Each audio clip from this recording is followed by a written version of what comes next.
Sir, you're charged with especially aggravated kidnapping. You're also charged with aggravated assault. And you're charged with theft of a firearm worth less than $2,500. You're talking about stuff that is not relevant. Hello and welcome to the Court of Public Opinion. I am the Recovery Addict, and boy do I have a case for you today. Why is the dog chewing on this guy? I think they have got the wrong guy there. They got the wrong guy, and the dog was biting him. He roughened him up quite a bit. There's a lawsuit. 9 out of 10 judges prefer watching the Recovery Addict live stream in their courtroom. The fireworks are not done. Now we're doing commentary on the case. Is that correct? I didn't ask you to interrupt me from the scene.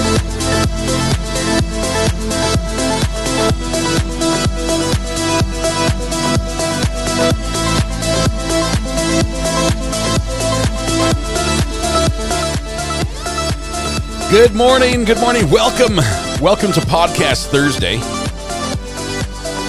Welcome to the Court of Public Opinion. I am the Recovery Addict.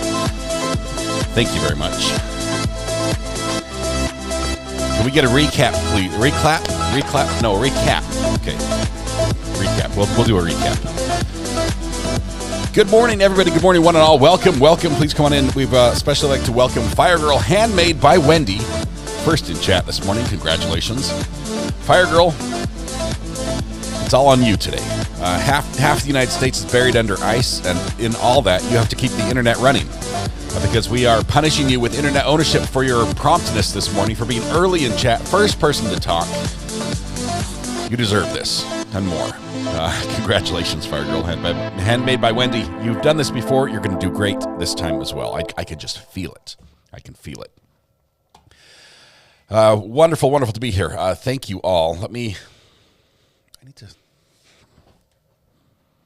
I think I'm zoomed in too far now.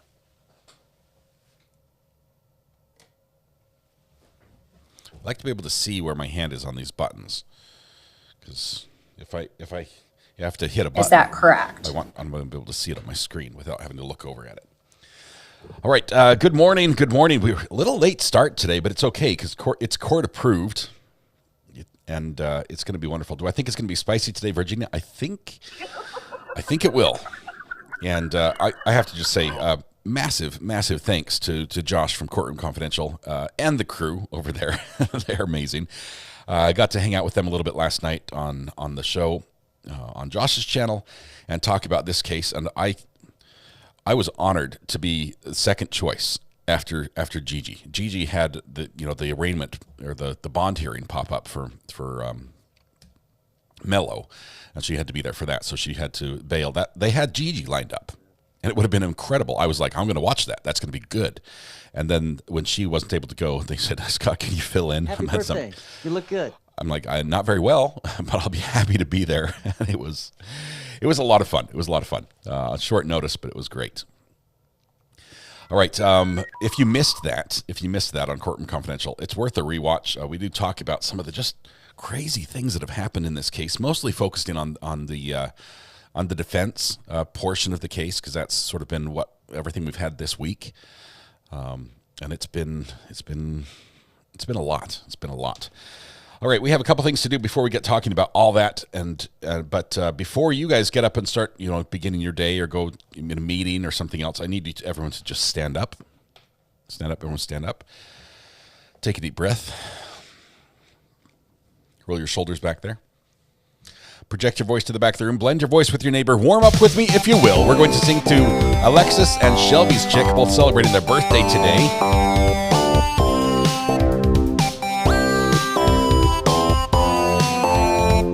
You're all going to sing with me. Here we go. Happy birthday to you. Happy birthday to you. Happy birthday, dear Alexis and Shelby's chick. Happy birthday to you. Alexis and Shelby's chick, happy birthday. We are so happy you had a birthday today. I realize there are many wonderful days, but today is your special day. Help yourself to free pancakes at Denny's, IHOP, Village Inn, Waffle House, McDonald's. Wendy's doesn't make pancakes. I'm pretty sure, strike Wendy's off the list if I said that. Tammy Dunlap's house, Bob Evans, and all the other places. Free burgers at Red Robin. I realize there are a million places you could be, a million people you could have chosen to celebrate with, but you've... Thank you, Judge Fleischer. But you've chosen to be here with us. The privilege, the pleasure, the honor is all ours. Hopefully the free pancakes and our returning of our thanks to you for sharing your day with us makes your day a little more specialer. 80s Music Man calls out that the dancers are in fact doing a great job this morning as they dance to the birthday song. Apple Treasure, I see you shaking it over there, and it's looking good.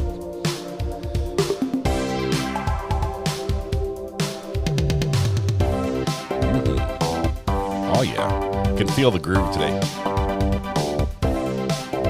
Just gonna crank it in the jam for a minute.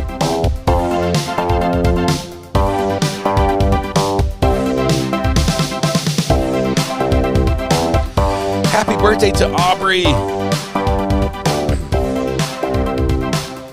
It means we have to add you on the last verse with the drum solo. Here we go. Happy birthday to you. Happy birthday to you. Happy birthday, dear Aubrey.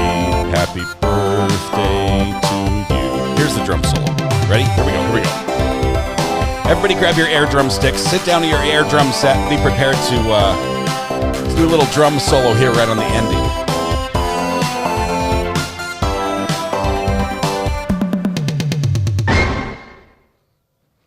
I don't mean to brag, but I hit every single one of those notes individually on the right toms. So that's probably the first time ever I've actually got the had I had real drums in front of me and real drumsticks and they were in the right position, you would have heard exactly what you heard in your earphones. That's what I'm saying. So Tisha's like, I did as well. It was perfect. It was perfect. What a great way to start the day. Happy birthday to those who are celebrating. Thank you. Thank you very much. Aubrey, I'm glad we could add you in there at the end. Please don't feel slighted in any way. You get the free pancakes and everything as well. When are we going to break for lunch? When are we going to break for lunch? It's funny that you say that, Mindy, because we are like halfway to lunch, and court's not going to start for another hour. So there's that. We get a little bit. I can tell you we will not have closings before lunch. There's just no way we get closings before lunch. Thank you, sir. You're my new best friend. But it's possible we could have them today. Depends how long the cross-examination of Zach Hughes goes, because that's what we expect to have happen. Let's see. Have you watched Mello's bond hearing yet? Christina's sister spoke. It was wild. Oh, my goodness. I didn't even know there was a video of it. I didn't know it was going to be live streamed. I mean, I saw Gigi say, I'm going to upload it. I'm like, I thought she was talking about uploading her take on what she saw. Wow. Melody, thanks for the high praise. Appreciate the kind words. I don't see any gain for the state in crossing him since he confessed on the stand already, unless they want to go more info on Mello. Now, Virginia, this is an interesting take. I'm trying to think this one through. Can you imagine the state in a murder trial where the defendant takes the stand, then saying no questions for the witness? That would be next level confident in the jury and in your presentation during your case in chief. Alex stole it. That would be crazy. Recap. Okay. For those, I realize a bunch of you have work, and I'm sorry. I really am, because I wish you could all watch this case. It has been amazing.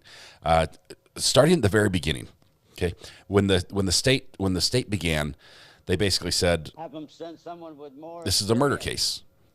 Zach killed Christina, and we're going to prove it to you, okay? And then they started spelling out how this happened, and because Zach didn't really know Christina, I don't think they had really ever met in person before, which is bizarre because the attack was quite personal. It was a knife attack. There was what you might call overkill, which will be explained by Zach.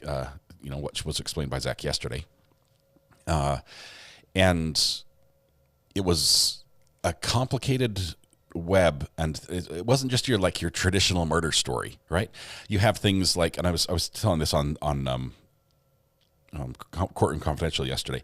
You've got things where we're hearing about extramarital affairs, children with a paramour. I don't know. Would that be the right term? A married man has a child with another woman while he stays married to his wife. They break up. They have a custody battle over the child. Another boyfriend comes in. That boyfriend is bad news, and the child is victimized along with the mom's involvement, allegedly. All those are alleged because those have not been yet. He's not yet gone to court for that, although he is in custody. There's an international, that the child custody dispute is international into Italy and U.S. The Hague Convention gets involved. Senator Lindsey Graham gets involved, trying to rush passports and everything else. Just some crazy facts leading up to the murder. But the whole idea is that Zach Hughes, who's the defendant in this case, killed Christina Parcell because it would get the daughter, who was underage, under 18, out of the house and away from the abuse, which he was convinced was happening. And he may be right, like 100% may be right. But he was convinced it was happening because Mello, the daughter's father, who was over in Italy, told him all this was happening, and he believed everything. He believed him because Mello described Christina, and the way he described her was exactly how Mr. Hughes saw his 10-year-old sister, who was the most evil woman in the world. Now, if this is confusing for you, it's because it's confusing. It's not that I'm doing a bad job. This is a weird web that's been woven. Mr. Hughes is not your normal murderer. He's a Juilliard-trained classical pianist, absolutely brilliant on the piano, and a public performer, and he does well at anything he puts his mind to, apparently including murder. And so the state spent all their time proving, look, we've got this evidence. We've got this video camera that caught him riding the bike. We think that's him because you can see there's a little bit of beard right there, and that would match Zach. And they're proving that it was him. When defense gets over to their turn, after the state's done presenting their case, defense gets up and says, "Hey, by the way, jury, we admit you're gonna hear Zach's gonna take the stand. He's gonna tell you he did it, and he's gonna tell you why." And we just about fell out of our chairs. And Zach tried to use what's called a defense of others defense, which is like, yes, I did it, but it was in defense of others. It's like self-defense as far as the law protection goes. You can use deadly force, if necessary, in the defense of others. And he says that's what he was doing. Well, they filed that motion with the judge just to let the judge know, and they spent a couple hours one morning in chambers talking about this, and the judge said, "I'm sorry, you don't understand South Carolina law. You can't say this was in defense of others because there was no one else there to defend. It was just you and the victim, according to the state. There was nobody there to defend." And he says, "Well, I was defending the daughter who would have come home and then could have faced more abuse." That's not the way the South Carolina law works, and that may be wrong, right? We might need to have a law change so there's a mechanism to be able to protect people like that. But right now, the law does not allow for that. And so the judge says, I can't allow you to do this. I can't allow you to call the daughter to testify to the abuse she was going through. I can't allow you to call the dad to testify to the abuse the daughter was going through. You can go up there and tell your story, but you're not getting them in as witnesses, and you're not bringing in the abuse. The abuse has been ruled out. You cannot talk about that. You can't go there. He gets up there and says, I did it anyway, and he gets really close to the line as to why he did it. And then he crosses the line. And there's an objection. And so the judge sustained, disregard. And he crosses the line again. And there's another objection. And the judge sustained. Now listen, don't pay any attention to that. Forget anything you heard, jury. And then he goes again. And then he crosses the line. And through the objection, as the prosecutor is yelling, order him to be quiet. Order him to shut up. Stop talking. He's like, and the state's trying to hide this from you, says the witness from the stand. I'm like, oh my goodness, this is wild. So the jury has now heard at least 3 times, possibly 4, the thing they're not supposed to hear about what was going on with the daughter, the reason why he did this. The judge has ruled that's not admissible, and a lot of you say that's wrong. That is the judge's call. Currently, the way the law is written, I think the judge may be legally in the right, even though morally it seems wrong. But The jury's heard it. They can't forget it. And so the judge, the last time, he says, look, jury, you really need to forget what he just told you. And not only do you need to forget it, you need to not think about it. You need to not talk about it. And even when you get in deliberations, you can't even mention it amongst yourselves. Okay? Everyone just has to look at each other and be like, that's it. Yeah, you can't consider it for any reason in your deliberations. It's crazy. There was a little bit more cross-examination of the witness. They changed the style at the very end. Instead of just letting him answer open-ended questions and tell his story, on direct, he was led question by question, and his answers were one word, yes, no, type things, all the way till the end. And then the defense sat down, turned the witness over to the state. That's where we ended it yesterday. And so this morning, the state, if everything goes as normal, the state should say, okay, now it's our turn. Now, I've learned a lot since we talked yesterday, and even since I was on with Josh last night about what could happen as far as mistrials go. And I'm now fairly convinced that the state could call for a mistrial. The judge could rule that it happened because the defendant intentionally attempted to cause it. And even though jeopardy has attached because the jury is sworn in, he could rule that it does not apply and that it's a reset because the defendant caused it. I believe that the state could ask for a mistrial and we could see a retrial on here without any issues legally for double jeopardy. But let's see. I've never watched Josh. Is he an attorney? Yes, he is. Tickle Pink Music. He's an attorney. He's in California. He's worked with big names, knows like on first name basis, and has worked with people, I don't know, like Karen Reed's attorneys, and is connected in a big way to prosecutors and defense attorneys in some major cases. And he's amazing, by the way. Josh is incredible. Anyone who's watched him, you can vouch for that. Gigi is tweeting from the courtroom. Yes, the courtroom has started, and I'm gonna start bringing you some of those things here this morning because we're not going to see them for a little while. Let's see. So starting this morning,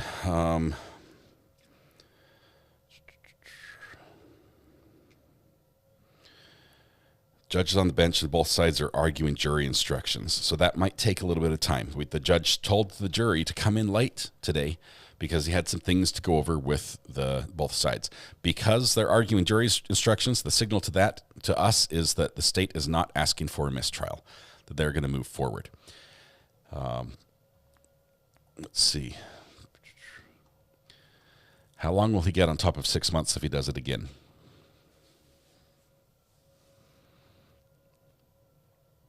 Johnny, this is a great question because I think I would put it about an 80% chance that he's going to do it again. He understands the judge's instructions. We know that because he said, I understand. When the judge ordered him not to do it, he said, I understand. And then he broke it. He understands he's not supposed to. But in his mind, he's doing the same rationalization that said it's okay to murder. It's okay to kill Christina.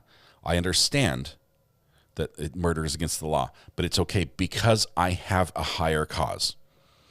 And so I don't think anything the judge can tell him will get him to stop doing that. He's going to, once again, try to share and probably share more than he tried before. If and I mentioned this with Josh last night, if one thing happens, this is like the situation which I envision it will definitely come about.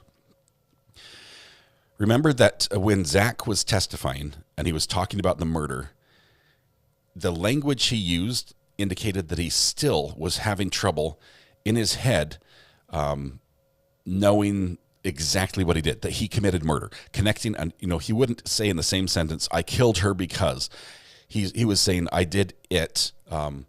It was getting out of control. He uses these distancing words to separate him in the present tense and us in the room with him that committed the murder. And I think he does that because it's still hard for him to reconcile those two facts. He talked about how even driving there, he was like physically nearly nauseous and sick and shaking, and his body just like was revolting against the action of murder, the actual physical strikes it took to commit the murder. I think he still struggles with that. And if the state pushes him to own up and to sort of reconnect those things closer than he feels comfortable with, I think he's going to default to the one thing he did that day as well, which is I have to do this because the thing we can't mention. And I think that's going to come out. So if the state pushes him like that to get him uncomfortable, to make him say some things he doesn't want to say, that's where I think we're going to see him once again break the rules. And then maybe they'll call for a mistrial. I don't know. We'll see. I felt that Zach's testimony sounded so scripted. Tweety, I got a lot of comments from people who said, they said, Scott, you got sucked in. He's a master manipulator, and you fell for it. And I did.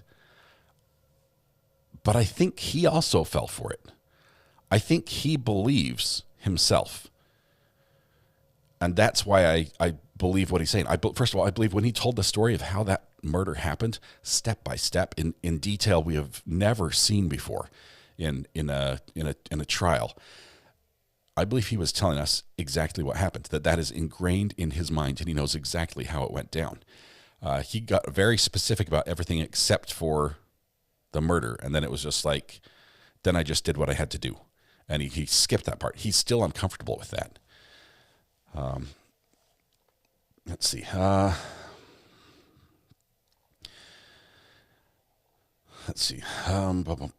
He has nothing to lose. I don't believe him, says Cindy J. Repulsed. Is repulsed the word? That's like what's the definition of repulse? Is that like a positive and negative battery interaction? They just can't connect. They're always fighting against each other. I'm not sure Zach is looking like a reasonable hero. He looks like someone surrounded by personal demons and putting those sins on other people. He's a dangerous person, in my opinion, even if he ended up right. Right.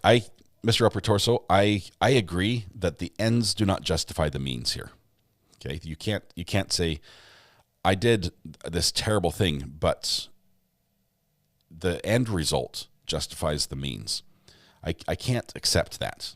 That's not, I should say we can't as a society accept that, because that breaks us down in ways that I don't think we'll be able to recover from. It could be a hero in prison. That's not really the high benchmark I would be striving for. If I was just looking to win at life, it's like, hey, I'm a famous man around the campus, the prison campus. I would aim higher for that. There are higher bars to attain. Do you think he's seen photos, et cetera, and he knows more than what we realize, and that's where his justification comes to mind? Yes, Lynn. I'm not sure if he's seen photos, because the photos we're talking about, having them to look at them is a crime. Showing them to people is a crime. Sending them to people is a crime. So I don't think he's seen photos. I think he's heard the descriptions which are portrayed in the legal documents of this other trial that the Mr. Post is involved in. And those descriptions are quite descriptive. And that's what he's got locked in his head. Yesterday reminded me of BTK confessing. It was gross. I can see the similarities there.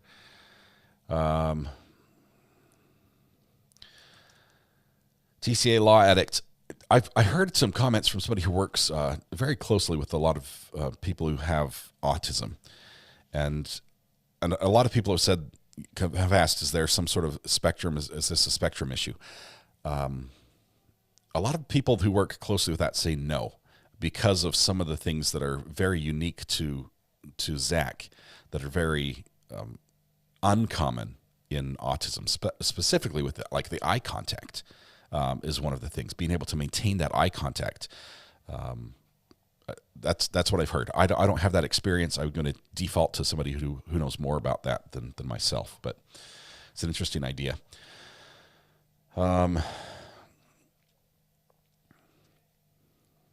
Yesterday reminded me of an episode from Lincoln Lawyer.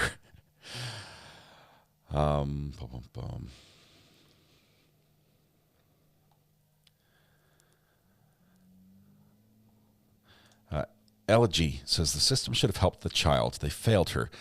That doesn't mean Zach is justified in murder when he didn't witness anything. I think that's a big problem. That's a big problem.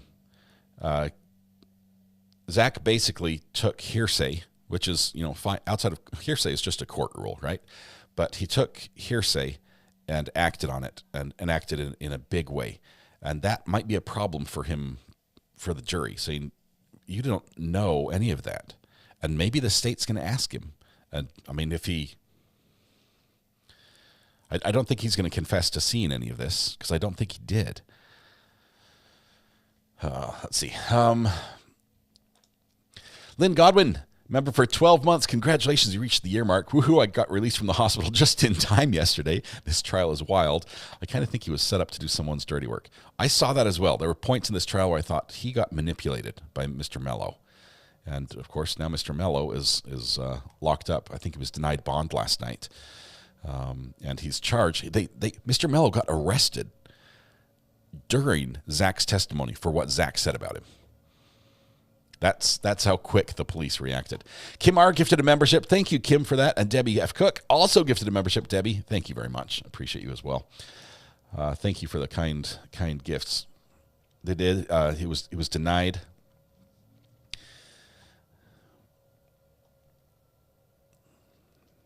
How did Mello know about that? I think he suspected it. Now, he was with his daughter. I mean, they had like shared custody. They were fighting over custody. So he was close to the situation and suspected it. Fractured says, I have unique perspective on this. I would love to call on a break and tell you all my thoughts. I can see that. I don't want to. I don't know your situation, so I'm not sure if this applies to you or not. I don't want to delve deeply into personal experiences in this tragic area outside of this case. I want to try to keep it focused on the case, because it's easy to see. It's sometimes hard to put the two together and make them all match. Let's see who we've got here. Hang on, I've got to plug it in.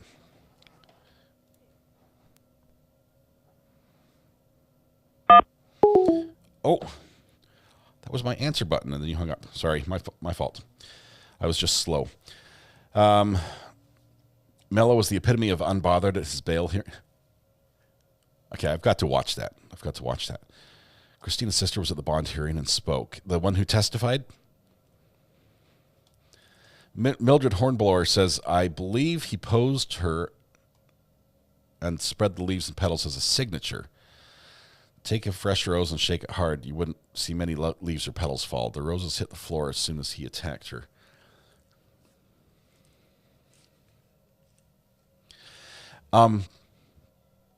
What if I'm not trying to shoot a hole in your theory, because I see that, but there might be another explanation. We know he bought the roses the day before, and he might have not put them in water. He could have just been drying out. Allison. Hey, Allison, how are you doing? Hey, good. Good morning. I'll keep it short, but I have a million things running through my head. Yeah. But first, as a disclaimer, a footnote, my adult son is on the autism spectrum, and he's highly functional but socially deficit. And this is not Zachary Hughes at all. It's not at all what it is. It's totally different. So people think that is kind of maybe what's going on. But my thoughts are, I think many things can be true at once. Whatever was going on with the victim, which is only allegations or maybe something out there, put that to the side.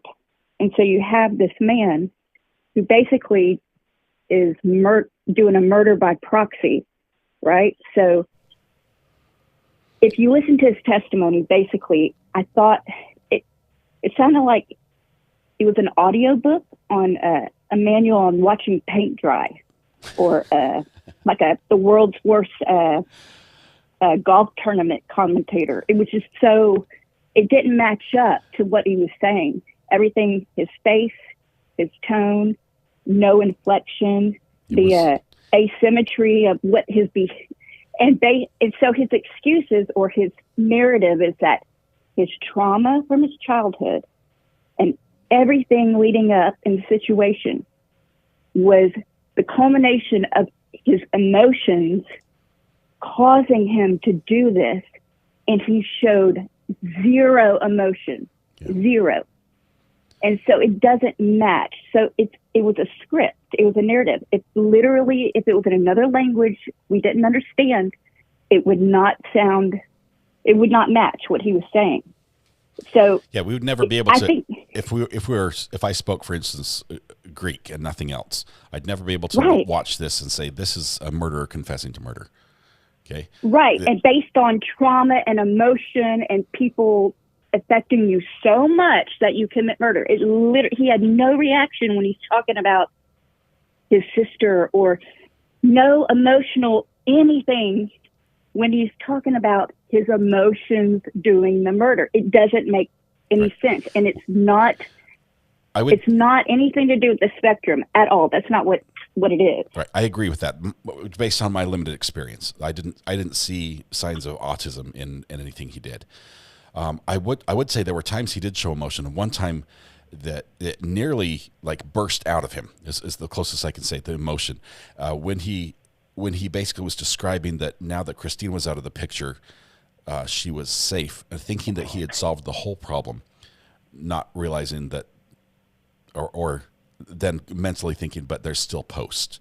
And that moment was like it was just like a, I don't know how to describe this. It's like all the emotions went through him really quickly, and then he reset and then continued his story.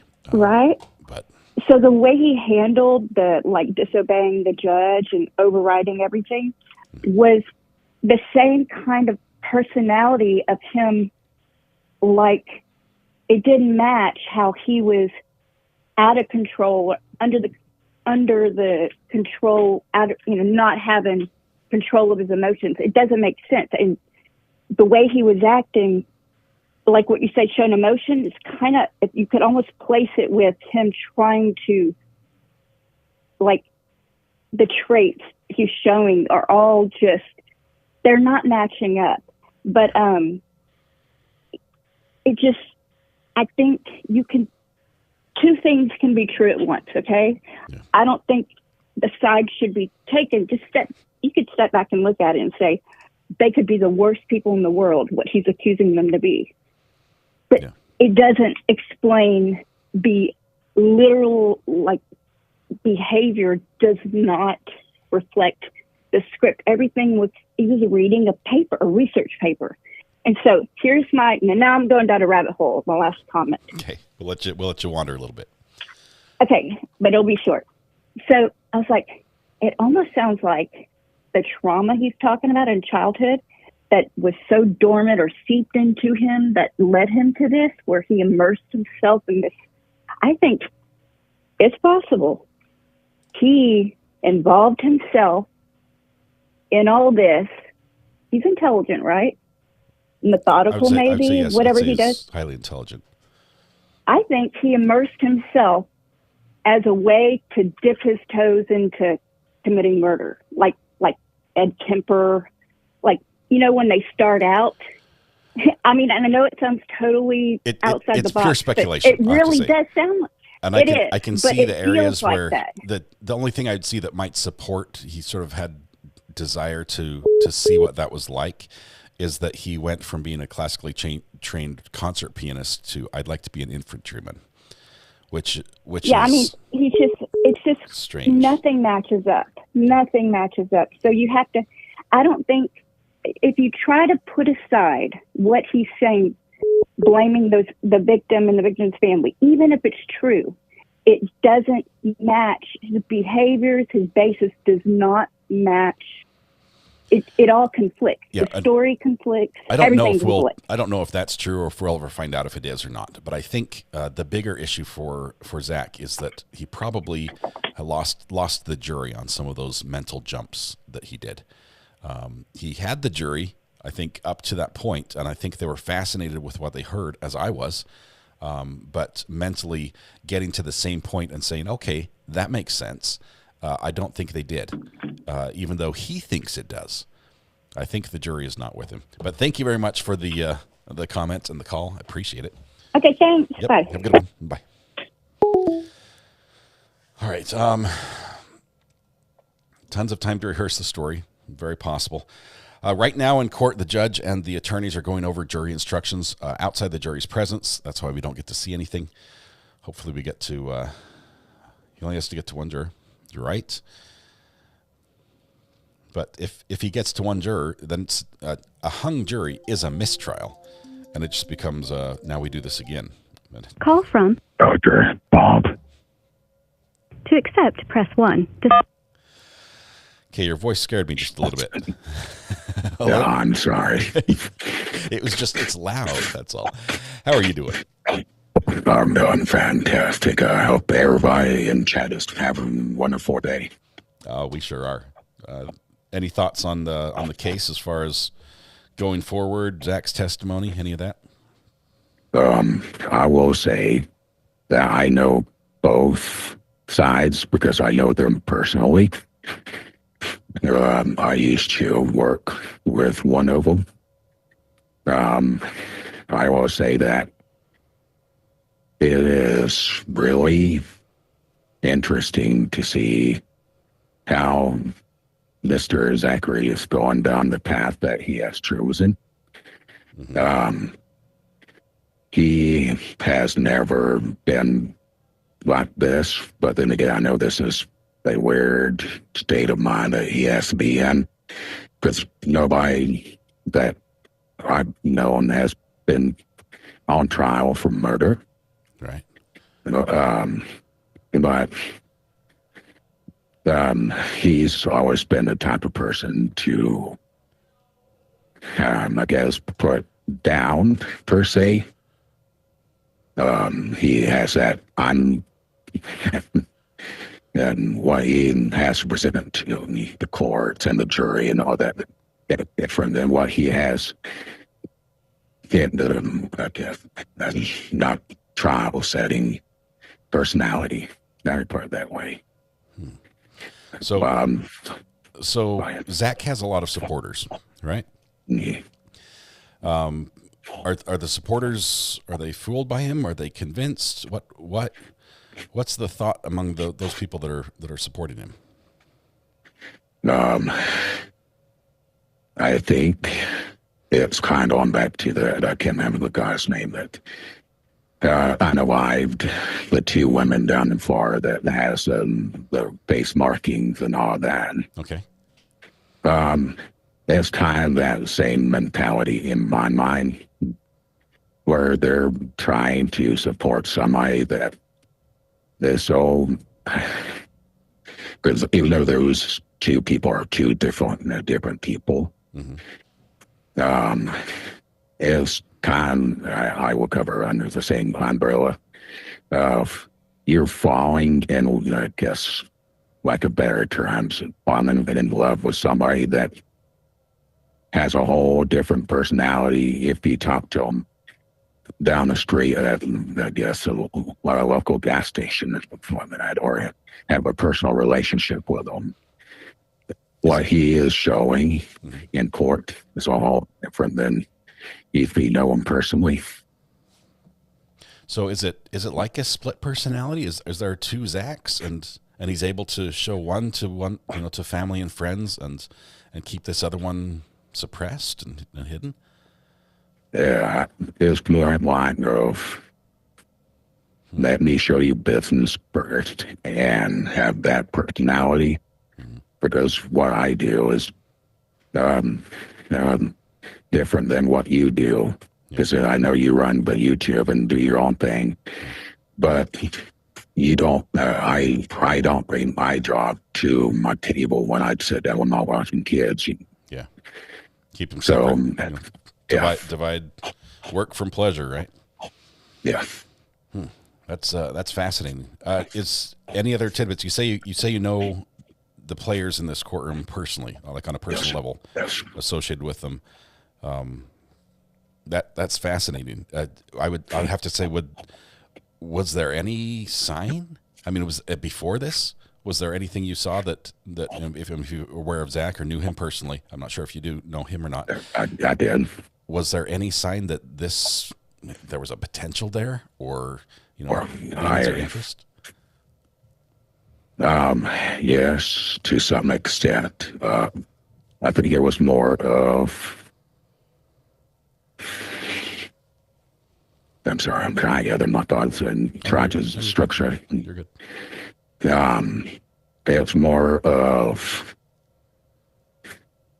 Because I, through the grapevine of knowing him and knowing the deceased and that side, and her ex-fiance, that knowing them personally, I will say that if you knew them on more of, I would say more of an imminent level, but if you knew them, like the cloaks or culprits, so, you kind of would pick on that. Is there, from your knowledge, from your personal knowledge, is there anything in Zach's testimony specifically talking about growing up in his family life that's not true? Or is that something that was publicly known or that he shared otherwise? He says he sort of kept it secret, didn't share that much. Yeah, he was more of a shell per se, but once you get to know him a little bit more, he did open up as it's like the movie Shrek had, where he was explaining and talking about him being an onion. Mm-hmm. It was kind of the same concept with him. It had the layers, and it took a while to unpeel and get to know what's inside. That's fascinating, and it's intriguing. Any thoughts as to what you think the jury's going to do here in this one? I think there will ultimately end up being a mistrial, and they will have to find or come up with a new juror pool that will either 100% agree on something, or they're not going to find anybody per se. Yeah. Interesting. Fascinating thoughts. I appreciate you sharing those with us today. There you go, sir. All right. Have a good one. You too. Bye. Bye. I like to hear these different thoughts, and obviously with everyone who calls, I don't know. I only know what you tell me, right? And so I just have to listen and take it in. But that is fascinating. The idea that that he was. You think about all the people that have been involved in some pretty heinous crimes, right? Whether it's some of the school shooters and things like that. You've got to wonder, were there signs leading up to that? And to hear that there might have, those signs that might have been showing up, that's fascinating. Call from Caleb. Hey, Caleb, this is R.A. How are you doing? Hey, R.A. Long-time listener, first-time caller. Wonderful. As usual. One of the things that I think a lot of listeners are getting wrong is they don't know the culture of the area. Okay. One of the things that kind of shades very much to upstate and has shaded upstate politics for years has been Bob Jones University. While to a lot of people, Zach comes off as very cold or whatnot, and, this sounds very unusual to people, how he's describing everything, the religious or spiritual struggle, the emotional struggle, the cultural attacking a woman struggle, is something that everybody in this area is going to be entirely familiar with. Whether or not they went to Bob Jones, everybody has coworkers who went to Bob Jones. The idea there is, they aren't just conservative Christians. They would call themselves fundamental. Yeah. There's a very strict dress code. To give you an idea, it was 24 years ago when during the Bush Gore campaign cycle, when they actually finally made it okay to interracially date.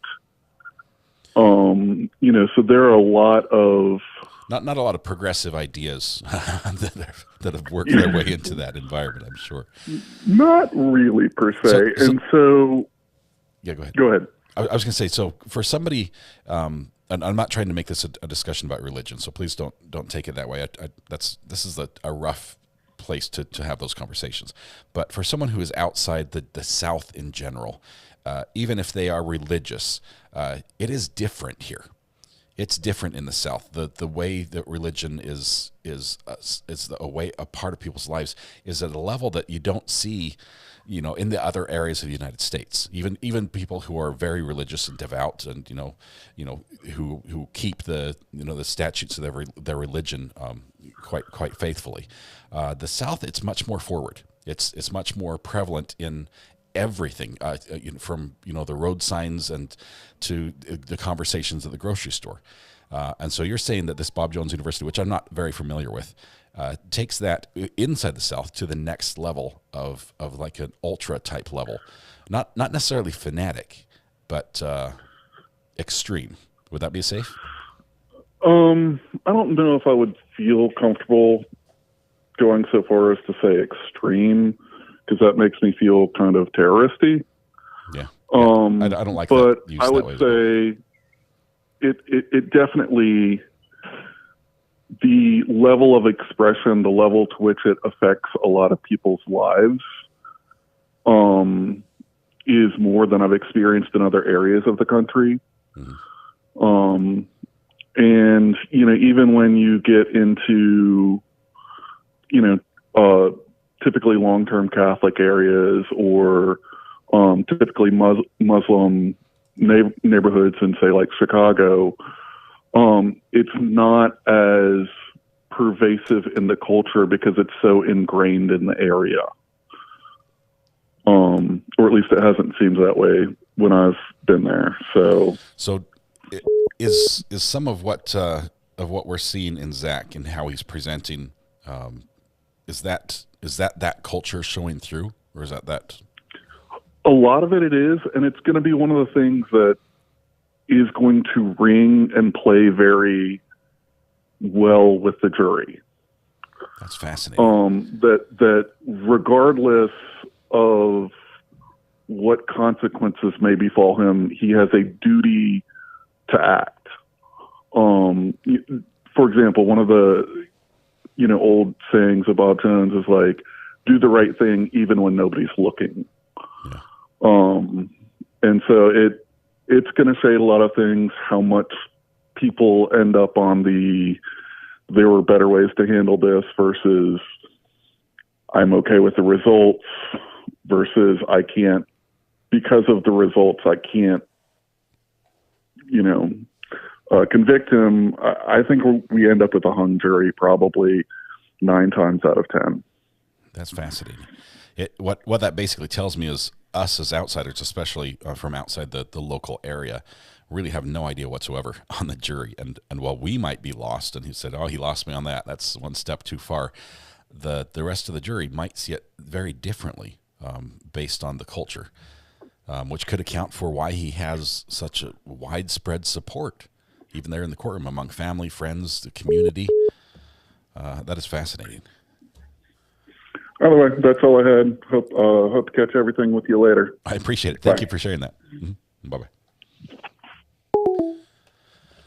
Wow. Yeah, we won't know. Obviously, we won't know what the jury decides to do until the end when they make it known. Yep. We do ask that you don't use all caps in chat if that's possible. We try to read everything in all caps. First of all, the caps take more space than the smaller ones, so it does make things go faster. And it also sounds like you're yelling. Some people might take it wrong and try to yell back, and then the mods just have their work cut out for them. And that's when they just start banning everybody.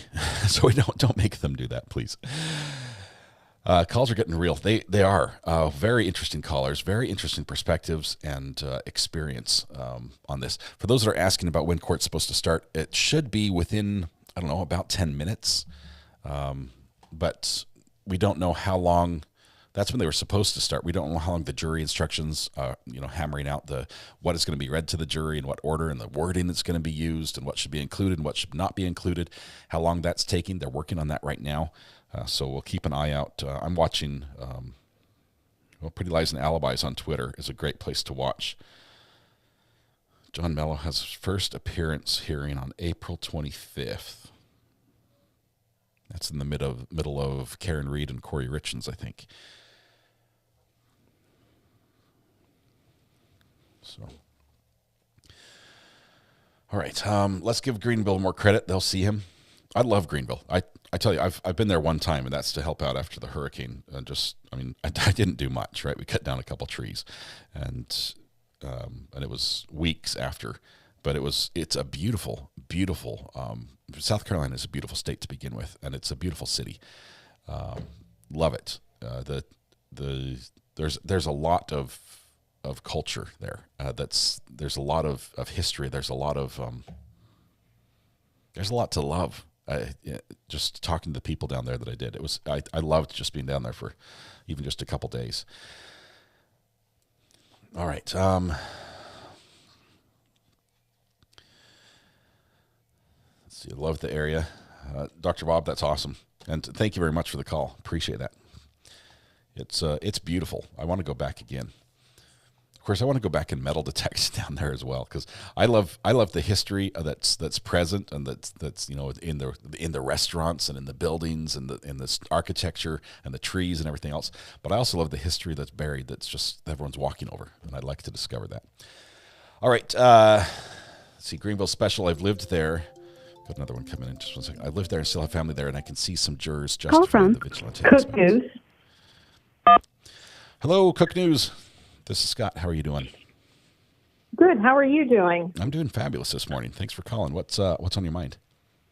Yeah, I just wanted to let you know I'm one of those that did actually attend Bob Jones University for a couple years there in Greenville. I was asked to leave, so that will give that as a disclaimer. Uh-huh. It's a very strict school, and I guess I came from a little bit more open-minded family, and so some of the rules were a little difficult to navigate.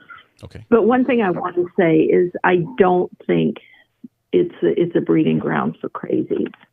I would never want to send my children there. It's definitely very conservative and very structured with a lot of rules. Is it, in terms of this, what's that? As far as structure, are we talking like similar to like a military boot camp type structure where they Correct. Really... There are bells in the morning for you to get up. Your feet have to be on the ground within 60 seconds. You have white glove tests every morning in your dorm. They go around, check that you've made your bed, that you've taken out the trash, that there's no dust or dirt. So it's very. I'd last about a day there. I'd last about a day. I cried when my dad left me there. I begged him, "Don't leave me." Is it a religious institution, or is it a religious university, or is it like a strictly religious training? No, it's definitely not there are people there that do study religion. Okay, so it's just a university, but with a strong religious. We have those all over the country, and various religions have universities, some accredited, some Correct. Not, that have that. Now, Bob Jones refused accreditation for years simply because they didn't want to. If they received accreditation, they would have to abide by certain federal regulations. And amongst those, at least when I was there, was the concern for interracial dating. That was one thing they did not agree with. So they did not accept accreditation. But it's a very good, strong academic university. It has one of the largest, in fact, the largest religious art gallery in the country on campus there. I don't think it breeds crazy. I do think it's definitely not for everybody. It wasn't for me. I should never have gone there. I'm sorry, I have to ask, do you have a rooster? Or was that just... Oh, I do. Oh, okay, that's awesome. I swear I just heard a rooster in the middle of that. I've got about 50 chickens out here where I live. So oh, man, you're rich. You're rich. The eggs alone. I'm rich now. Yeah. Yeah. So in the context of this, I think Greenville is comprised. You've got Clemson there. You've got a lot of even the people at Bob Jones. Nobody is going to accept that you just go out and kill somebody because you have a problem with what you think they're doing to a child. I mean, vigilante justice is really. I think the people of Greenville are smarter. Now, I've missed the earlier part of your program today, so I don't know. Has the trial started for the day? We're on a half-hour delay, so if it has, let me just check here. We don't see it yet, so let me just see if we've got something. I'm not seeing anything. It looks like they've just been doing jury instructions. So in about, I don't know, 5-10 minutes, maybe we'll get some video, maybe a little later. But the jury system has worked very well. Maybe not always, like the Casey Anthony case. I think did a very bad injustice there. But in general, I think juries get it right more than they get it wrong. And I can't see them letting him walk away from planning a murder like this and going there and cold-bloodedly killing her. Yeah, I can see if this were a much milder case and a different set of facts, where you had a bully picking on somebody and you sped and crashed your car into the bully to stop it, okay, and you got charged with speeding and attempted vehicular homicide or something. I can see a jury saying, look, he was doing something that was good. Correct. But there's an immediacy there. There's an immediacy that you're stopping.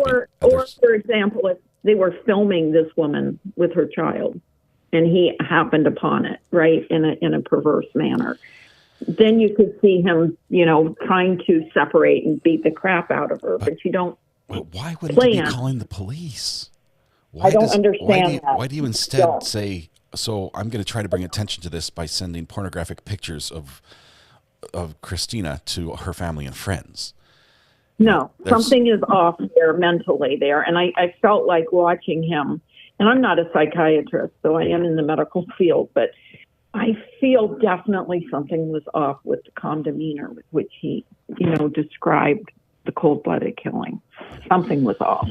I will tell you, I think that the video of him testifying is going to be studied in psychology classes for years to come.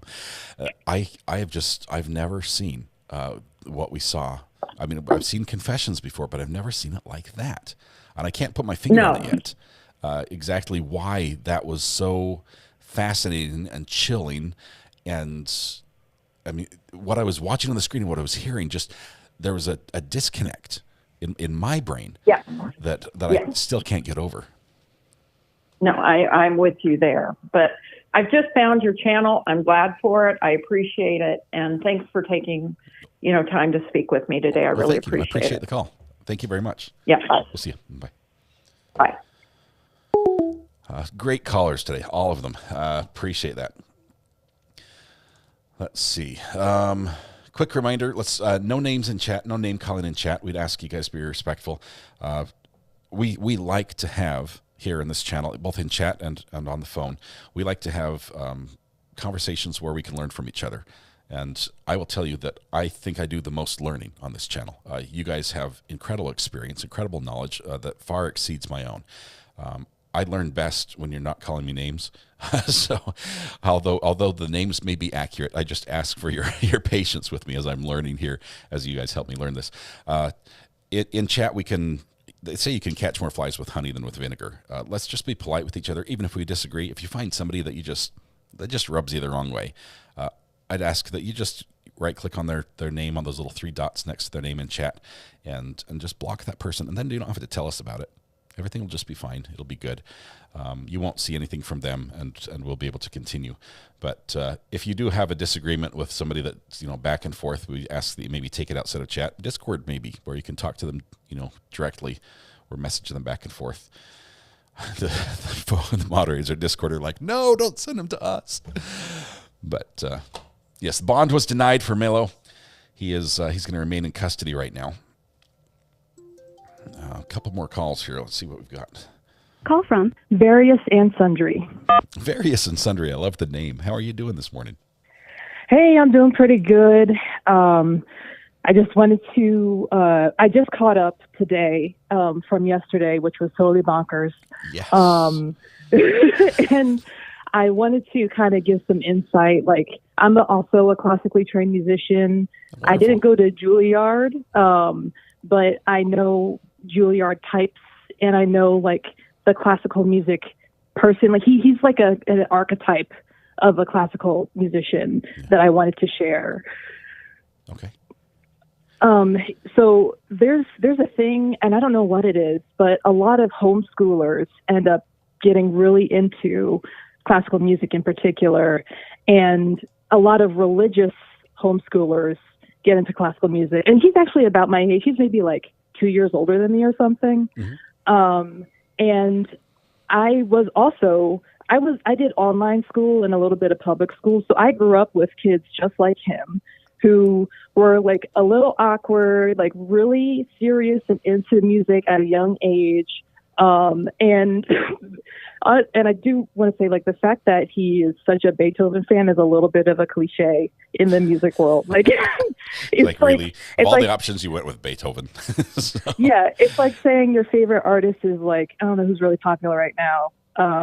I don't know, Banksy. Like someone who's like, yeah. Who? Banksy? He's a like does weird art. He's an anonymous artist. Like your favorite music artist is a Nickelback or something. Like, it's like, okay, like Nickelback. Sure, you're gonna go with like the most obvious, most vanilla. What about option. The three chords that they play really speaks to your soul, right? Exactly. So, and the whole like playing all of the sonatas, like it's an idea that people think about and fantasize about, but nobody does it because nobody really wants to listen to that much Beethoven. I gotta be honest. You're like 32 sonatas. that's a little much, right?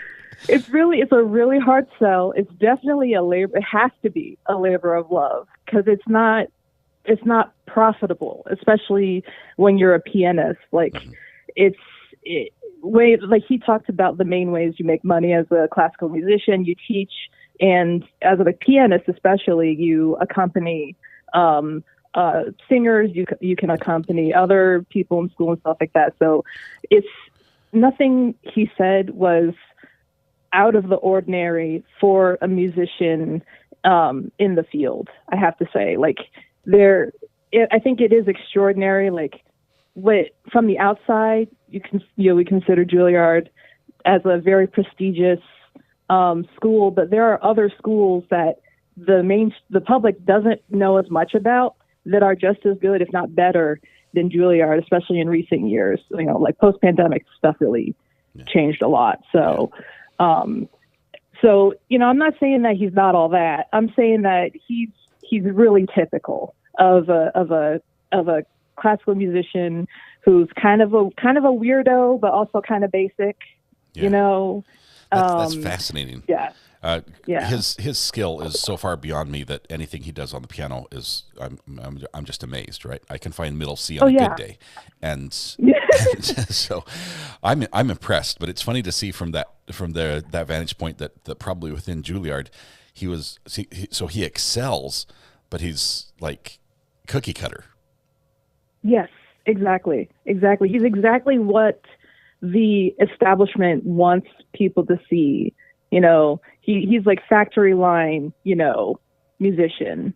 That's interesting. Except for the whole like military part. That part was really surprising to me. It's really, it speaks to how much he values his own view and judgment of things over what can benefit, like what can benefit other people. If that makes sense. Like he says, like, he's serving his country, serving all this, but really I think it was about him feeling like the hero. I think he really needed to feel like the hero. I think it was either that or was trying to connect with somebody who values or has places high value on military service. Because 3 weeks in basic training does not a veteran make, right? This is not someone who has served on deployments and put their life on the line and been through. I credit him. I'm not trying to disparage that, because he did apply. He did sign on the line and say, yes, I'm willing to do that, and it just didn't happen. But it's interesting that with within 3 weeks that he sort of presents that to the jury as this is my character. Yeah. And yeah, I thought that didn't speak to me, but it might resonate with others. And I definitely do see the value in being able to say I served my country. But he was getting up there saying I tried to serve my country. Right. So I don't know. Yep. Thanks for the call. Appreciate the thoughts. That's more things to think about. All right. Yep. We'll see you. Bye. Bye. All right. I think the military was hoping for him that he'd man up. I know. I think they did want him in the band. I realize. I mean, the military. What is it? The Marine Orchestra or whatever it is. I think they for sure wanted him there. You've got a Juilliard trained. What a plug for the military, which is that would be awesome. But he did not want to do that. He wanted to be an infantryman, which is wild. I think monetarily, as far as his career goes, obviously busking can have good days and bad days. It's a tough business to set your future on, because all you need is one rainstorm and you don't make any money that day. So busking is tough. The cruise ship, though, especially if you're on a cruise ship where it's catering to a very wealthy clientele, there's a possibility of significant tips depending on how the employment's structured. So that could be very lucrative, and really just you're doing pretty much the same thing every day, and more different customers are cycled through, and you just get rinse, wash, repeat. So as far as the amount of effort that goes in, it's definitely a lot easier than playing all 32 of Beethoven's sonatas in a backyard concert for money. All right.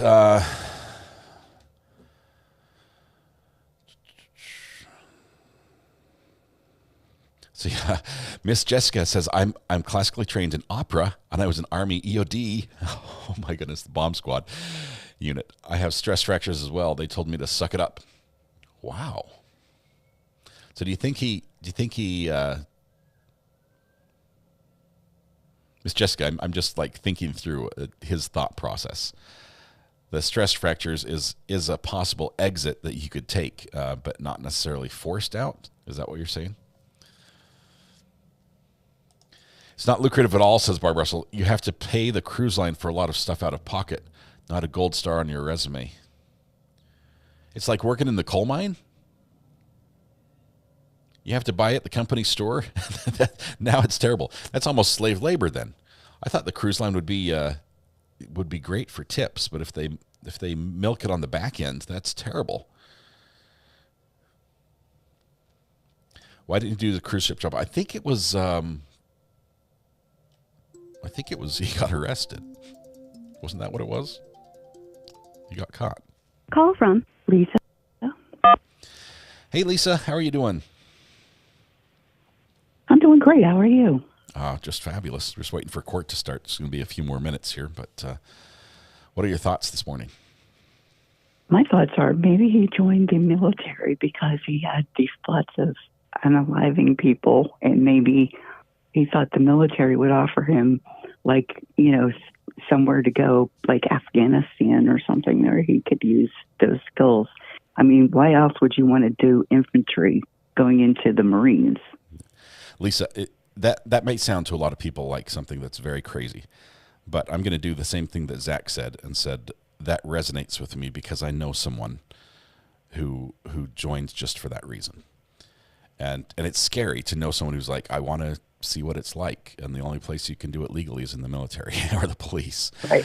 Right. There are some people out there. I don't know for sure that that's why Zach made that decision, but that has crossed my mind a little bit, especially since it seems like an odd jump to go from where he was in his career classically to now I'd like to be not just in the military, but I'd like to be the infantryman.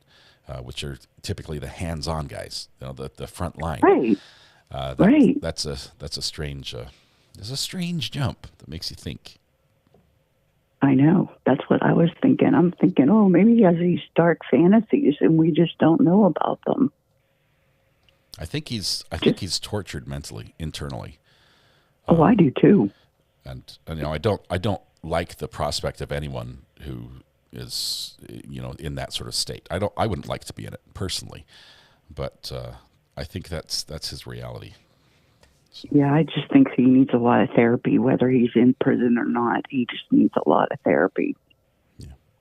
But that's my thought. Well, Lisa, we have news that in 28 minutes, court is going to start for us, which means I'm going to stop sharing the tweets that are on Twitter. We'd ask that you don't do the spoilers. We'd like to watch it as it happens here together.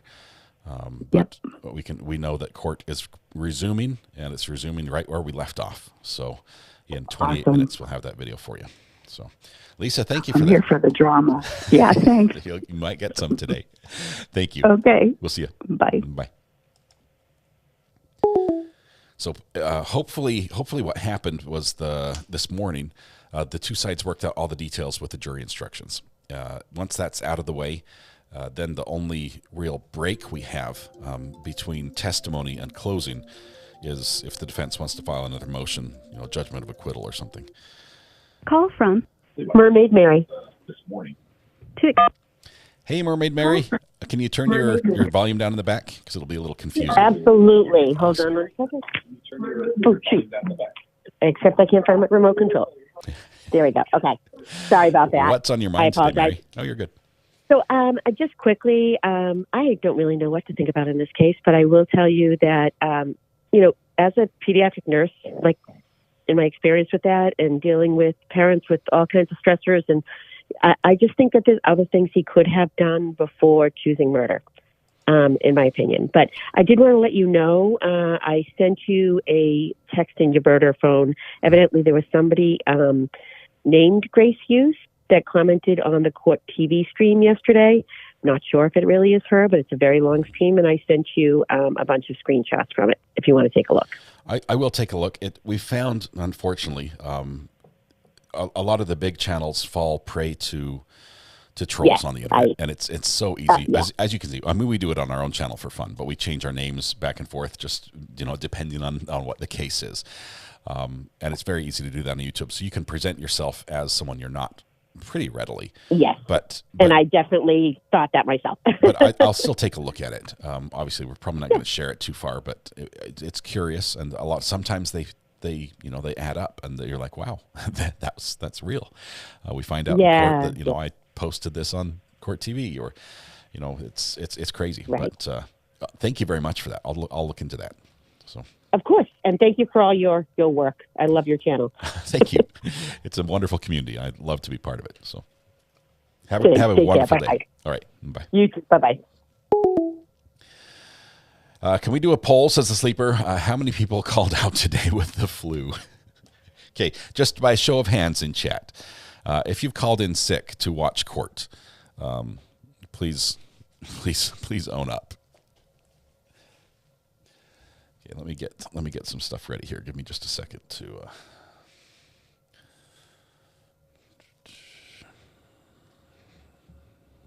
I need blue over there. This up here. Don't think your name would be Hughes anymore unless she wasn't married. But that's a good point. I think she'd be younger still, wouldn't she? Although she was placed in foster care, and may have had her name changed again.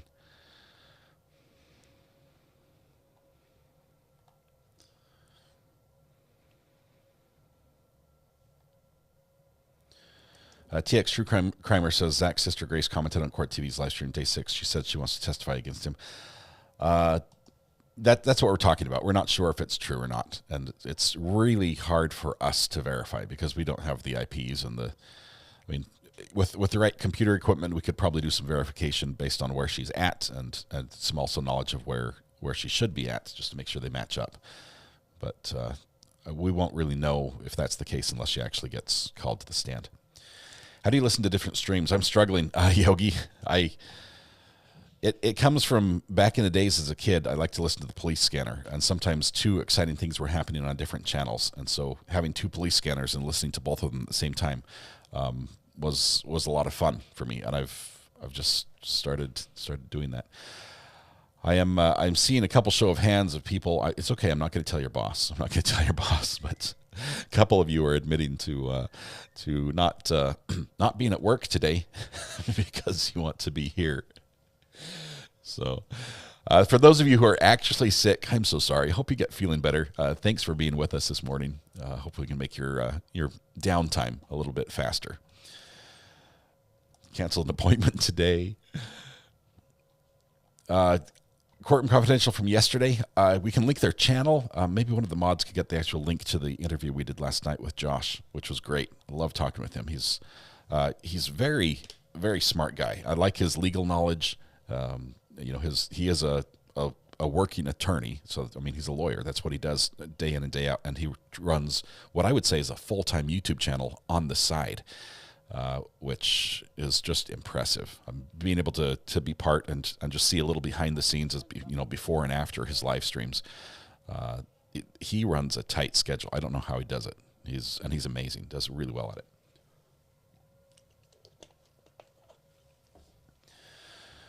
All right. How old is Mello's daughter now? Teenager. I thought it was a little older than 14. Is it? It's only 13 or 14? Why did I think she was 17? Don't remember. Samantha, thanks for linking that. There's the link there in chat. If you scroll up, you'll see the Courtroom Confidential link for last night. If you go over there, make sure you also subscribe to the channel. They're wonderful. You'll love what he does. And he's covering not just this case, but a bunch of the happenings in some of the other cases as well. Do we have a court watcher today? Christy G is going to try to be in court. I'm not sure if she got in or not. I haven't seen. Watch for her in chat, and we'll see if that happens. Let's see.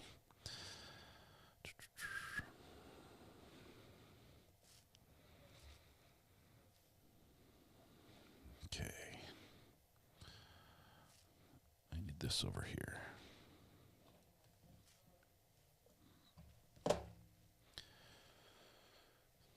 All right, trying to get everything lined up because we have just under half an hour, about 20 minutes before the video starts from Courtroom.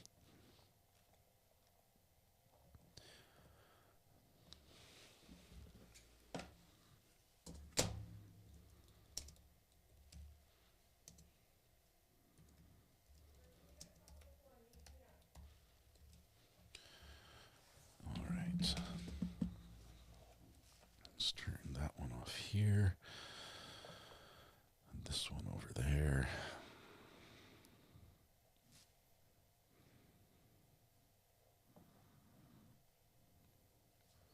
Okay, I'm just trying to get all my monitors set up so I can see everybody.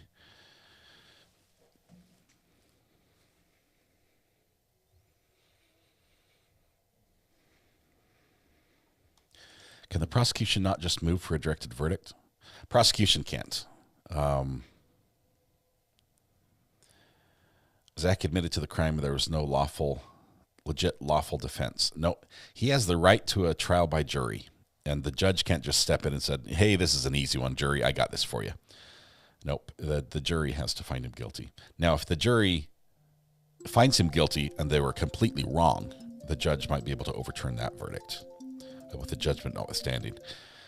Call from RJ Miller. RJ, how are you doing? Doing okay. How are you? I'm doing fabulous.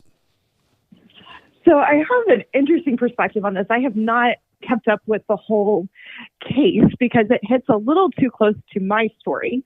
I was the first generation of homeschooled kids, so like early 90s when it was just barely legal, kind of where this guy is at. Right. Homeschooled in a organization that is very close to Bob Jones University, slightly more conservative. And I've worked in orphanages in a part of the world that his sister is from. Wow. So, slightly more conservative than Bob Jones. Is that what you just said? More conservative than Bob Jones. Wow. Okay. So, this is not abnormal for this circle of the world to be classically trained and want to go into the military, because you get there is a military underscore. Even if you watch like the documentary Shiny Happy People, there's a overemphasis on military service. So that didn't strike me as odd at all from this background. The story of his sister sounded very reasonable in what she did. The survival tactics to need and to live in an orphanage create that when you're that young. And it is very common for adoptions from that part of the world to blow up, especially in the late 90s, early 2000s, because these homeschool religious families thought they could fix children, but didn't walk in with their eyes open of the utter horror of what it's like to live in a world where you had to starve. Yeah. And I remember sitting with an orphanage director in tears saying, the government gives me money to feed 80 children and I have 120. Oh man. And so there's just that pain from being so young and then being 10 when you're adopted. And that's just a huge trauma. But it's interesting. I mean, I can see him, he's going to justify it. Unfortunately, it's not abnormal. And I've watched it before. Yeah, there's a weirdness. That is sad. That is very, very sad. It breaks your heart. And that's, Thank you for sharing that. And I realize that's difficult, especially through your experience. But thanks for sharing that insight and perspective that lets us see a little bit closer into what it was like. Oh, the other thing. Yeah. Bob Jones also, there's a podcast, if you want to dig into it, called Preacher Boys, of a lot of cover-ups in the world he grew up in. So I can totally believe that he believed everyone around him would cover this up for him. And it's disturbing.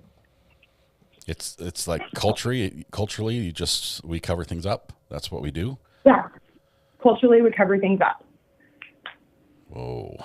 And culturally, we blame the female. Man, that's a lot to take in. That's not good. So, I agree.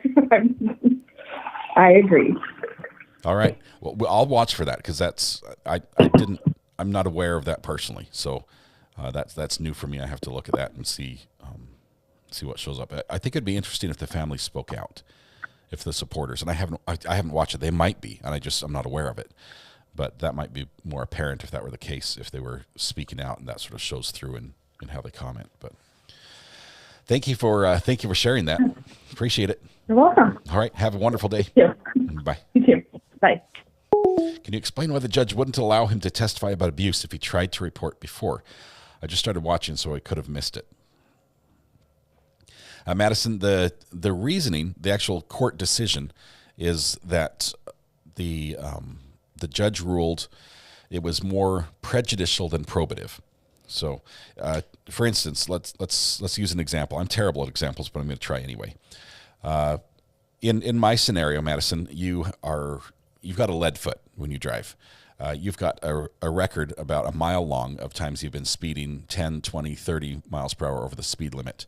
And now in your neighborhood, there was somebody who was hit by a hit-and-run driver who was speeding really fast in a car that looked a lot like yours. You go to trial, and you want to be tried just on the charge of were you the hit-and-run driver. Imagine if the prosecution came in and said, look at all her speeding records. Look at everything she's done back here. You guys, put one and one together. It equals 2. It's got to be her. Car looked the same, speeding, her neighborhood. That speeding, those prior bad acts are prejudicial against you, the defendant.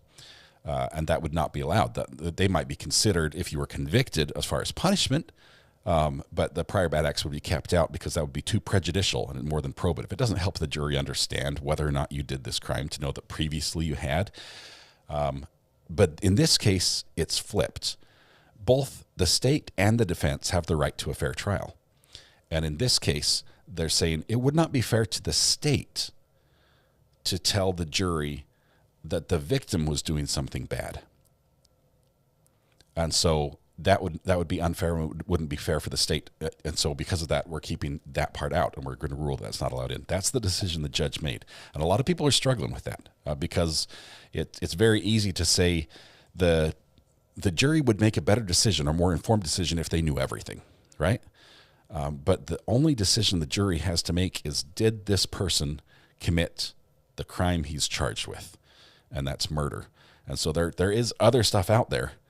But the way the law's written, that's all they have to decide. Let's see.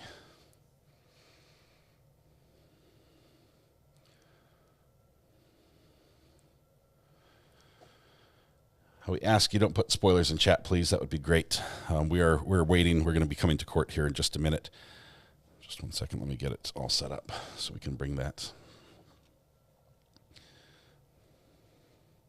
A spoiler, by the way, is anything that talks about something that's happening that we have not yet seen on the channel. So if you're watching Twitter or talking with somebody who's watching Twitter and trying to share it here, we haven't seen it happen on the screen. Ask that you don't do that, because then it makes it a little less fun for the rest of us who have been waiting patiently to watch. Okay, just 1 second. Let's get this adjusted. Box 2, box 3. Crop the bottom.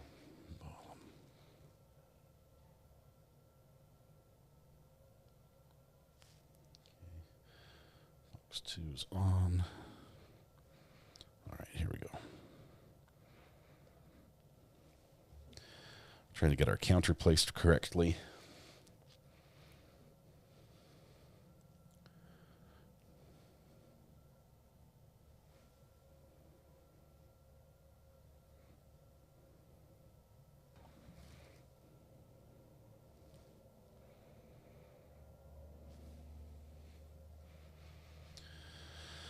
All right.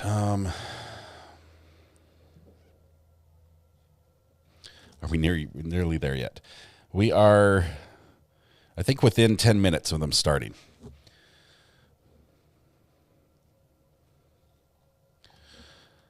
Let's see, who said this? Big Sky? Somebody said they have a picture of him busking. Here we go. Big Sky says, do we have any video of Zachary playing or busking in public? Maybe talking between the sets. I want to hear if it's different from court. I don't have any.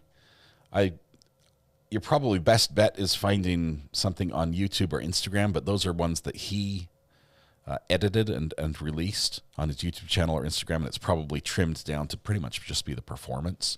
You're probably not going to see much there unless somebody else posted and did a hashtag.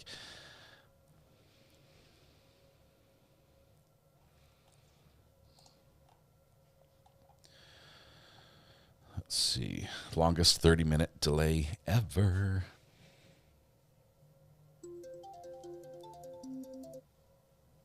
Call from Oksana. Oksana, this is Scott. How are you doing? Great. How are you? Fabulous. What's on your mind? So I had two things. First of all, I've never watched a trial like that as well, and I pretty much watch all the trials all the time online, and I was just shocked. So much going on in my life. I put everything away and just was glued to the screen. And I wanted to say that I got a little over obsessed, and I went and I looked up and I found the Instagram account of the father of the girl, so Mello, the person who was denied bond yesterday.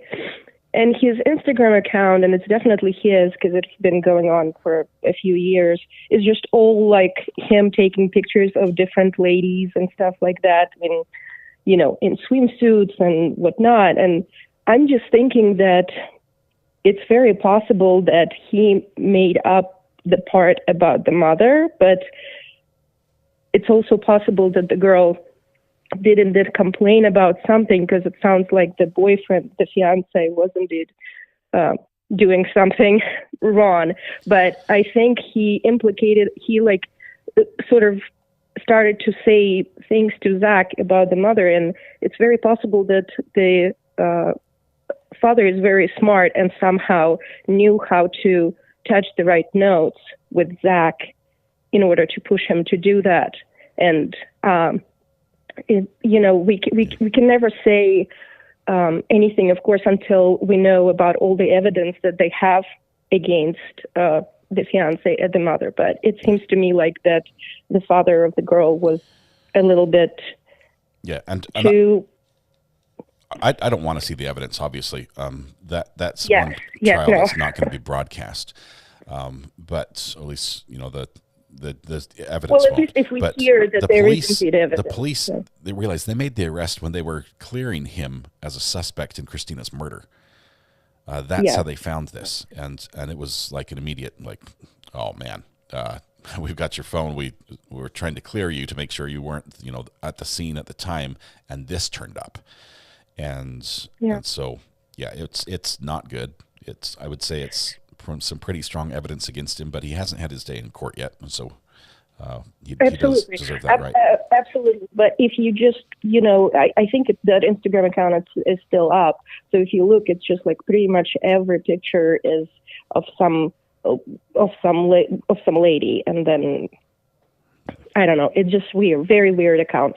And so it sounds like he talks a lot and sounds like he can make up stuff. And I think he manipulated more than we actually think. It's possible. To do that. And the other thing I wanted to say is, I wonder if jury was asked. So it sounds like I don't know exactly, what Greenville's like.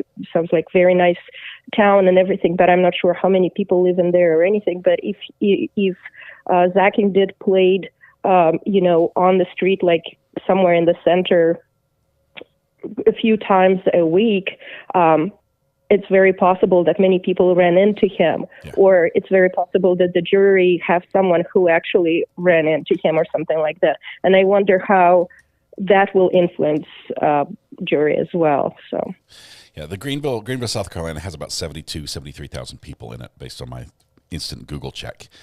So it's not tiny, but it's good sized, and it's very possible, especially if he busked in public for a long time downtown, that people ran into him and didn't know it was him.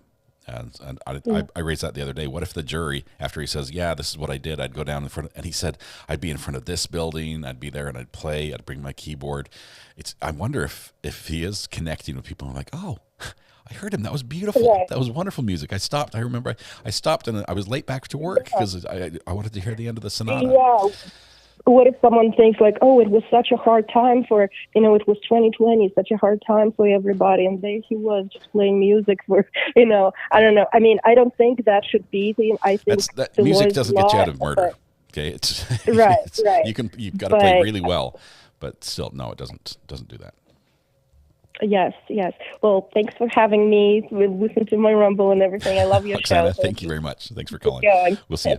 Bye. I got to say welcome to Joanne Smith. Welcome to the gallery. Joanne, you're one of us now. You can never leave, but you'll never want to because you're among friends. It's great. Thank you very much for your support. All right. Any moment now, we're going to be getting back to court and discussing where we go from here, what the state is going to do going forward. The defense, they have not rested. The defense has turned the witness over from direct to cross-examination, so that's now the state's turn to talk to Zach. And the state has to decide if they want to ask questions and risk another explosion, if they want to pin him down and call out his sort of logical fallacies in his story, or the mental jumps that just didn't make sense, or if they just want to say, we've proved this, just get it to the jury as quick as possible. So we'll see that here in just a minute as it begins. All right, sound-wise, We are set for sound.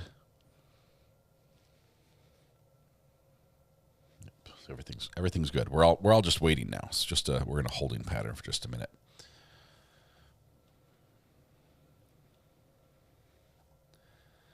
Zach didn't have access to all that information, though. He was solely based on Mel. Right. That concerns me. Lisa Maple says, love this community. Grab your snacks. It's time. It's time. But there was a huge delay today, and part of it was because the judge ordered a late start, knowing that the council tables had to come together and agree on jury instructions. It takes time to read through all those jury instructions. There's not going to be as many as in some of the previous trials, especially, oh my goodness, the Tennessee trial that had, I don't know, like 20 lesser includeds for every other charge. There was 78-something pages of jury instructions. I don't think we're going to have that many here. I don't know what lesser includeds will be included either, if any. Call from. It's Laura Fry. Hey, I didn't quite catch the name, but this is Scott. How are you doing? Hey, Scott. How are you? I'm doing well. I missed your name, though. I was talking to... Laura Fry. Laura Fry. It's Laura Fry. Yeah. How are you doing? What's on your mind? Good. I was just thinking, what about in this trial if the father of the little girl knew that the guy on trial was being sexually abused as a child and knew how he felt about pedophiles and used that to get the daughter custody? You know what I mean? That could be a reason for manipulation, but the only problem is there is no evidence to support that ever occurred. So it would be just whole speculation. I think more likely is that he just manipulated him in the current state, that he didn't need that sort of connection. Yeah, with the religion and everything else. That's true. All right. Well, I'll let you go. Thank you. All right. Bye-bye. All right.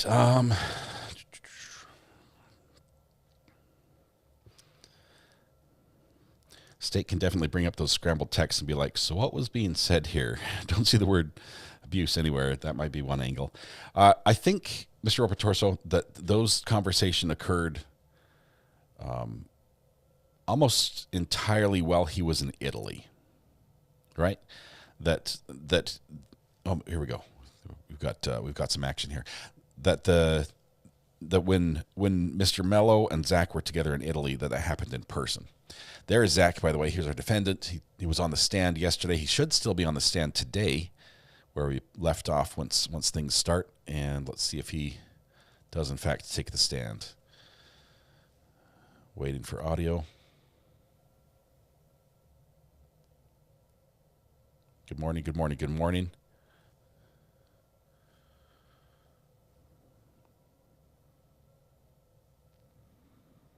Still waiting for audio.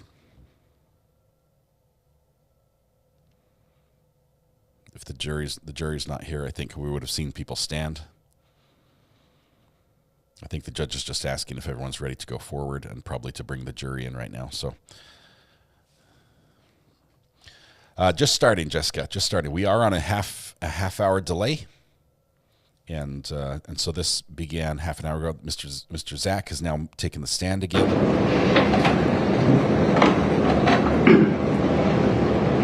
The State's Exhibit 66 up there on the overhead. Mr. Hughes, when you dragged Christina Parcell across the floor of the front room where you killed her, did you drag her by her arm or by her ankle? I don't remember for certain, but I think by the ankle.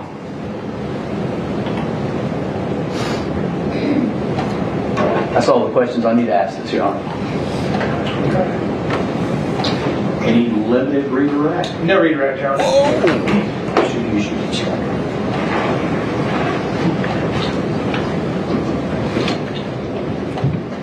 That was it. That's all the state wanted. Any other witness? Defense going to call any other witnesses? Your Honor, and I am aware that you wanted to put additional proper, but Yes, not at this time. Okay. All right. Ladies and gentlemen, I'm going to ask you to go back to your jury room, and I'm going to be taking up a few matters, hopefully very quickly, and we'll be back with you. The jury right now is saying, we got out of bed for what? To find out that Zach can't remember if he grabbed her by the ankle or the wrist to drag her body. They did the question. Now we don't get to hear what happens. We know that the defense wants to proffer more information. I mean, they want to put more information on the record that the judge would not allow the jury to hear. And it's possible they might be actually proffering that from Mr. Hughes. It's also possible that there's a different witness they're doing this from. But, yeah, no reason for cross. Don't muddy the waters, says Gilly May. You were 100% right. I was ready for fire. Oh, my goodness. Let's see here. Because we're not going to be able to see this, let me give you updates from Twitter as to what is happening in the courtroom. Let's see. There was one question on cross, says Gigi from Pretty Lies and Alibis. When you dragged her after you killed her, did you grab her arms or her ankles? Zach doesn't remember, and that's all for cross. Defense rests. Defense is arguing for a directed verdict right now on the harassment, which is denied by the judge. And then also happening here in the next next 10 or 20 minutes, it says Zach did say he thinks he dragged Christina by her ankles, but can't be, or she says he thinks he dragged Christina by her ankles, but can't be sure. That's just Gigi correcting her previous tweet. So argument for directed verdict on the harassment charge. Harassment was the mailing the pictures. Didn't he admit to doing that? Wasn't that in his story? He didn't tell a lot about it. Judge denied it, says there's enough evidence for the jury to consider, so it's going to go to the jury. The state just wanted him to get off the stand. They don't want him popping off with more unacceptable comments. What the heck was that about? That was... We're back in break. We're back in break for, I don't know, at least another half hour.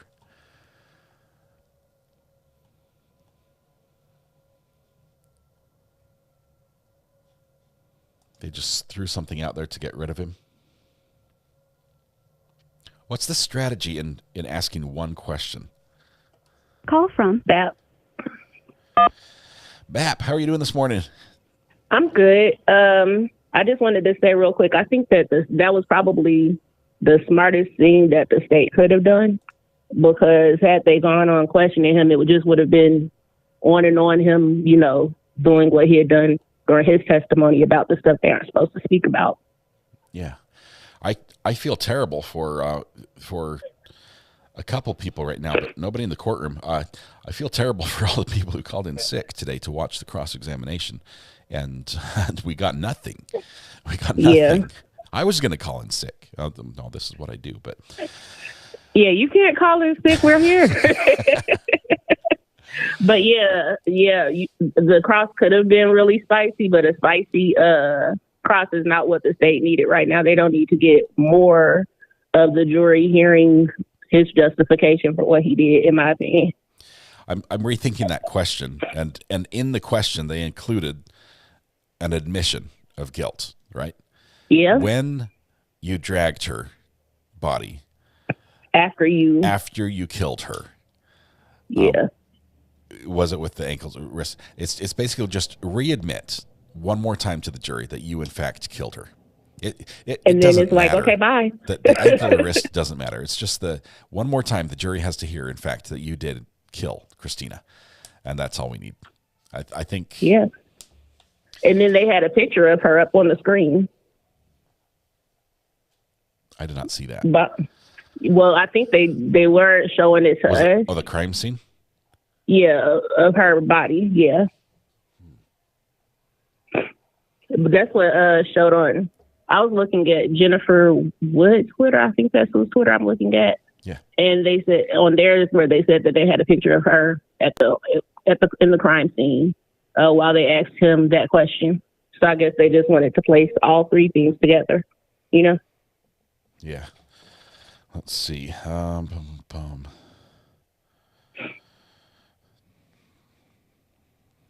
get Jenny's.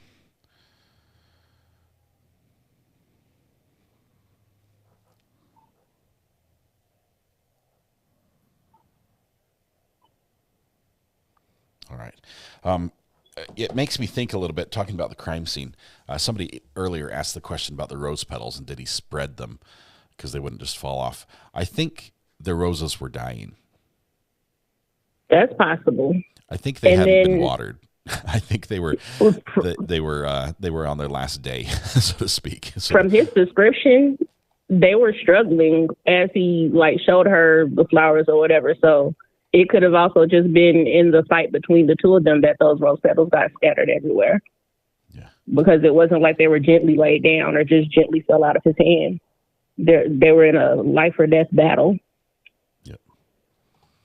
Yeah. And then the last thing that I was thinking about was, and now my brain just went completely kaput. But the last thing on my brain was, the whole aspect of manipulation. It didn't take much manipulation for him to go out and send out those pictures of her. So I don't know how much he had to be convinced really to go do what he did. I think he mostly convinced himself that was what needed to be done. I don't know how much blame you can put at Melo's feet. I think a lot of this was Zachary convincing himself that that's what needed to be done. That's just my opinion. But I don't think Melo's a stupid guy. I think he saw what this was doing to Zachary and probably heard. They probably had discussions about it and knew that this was, it was eating Zachary up and that he would take Might action. Be too. Yeah. So a combination of the two. We're back in court. Okay. Thanks very much. Okay. Bye.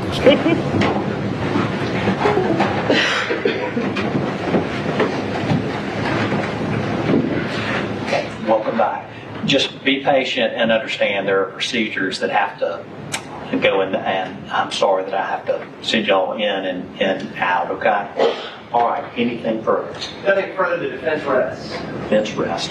Okay, ladies and gentlemen, you can go back to the jury room. A sort of smile from Zach there. Almost cracked a smile there, and the jury did, in fact, and as well as the gallery laugh. So now the defense is officially rested on the record. That needs to happen. Now we're back. Now we're back on break time. Oh my goodness.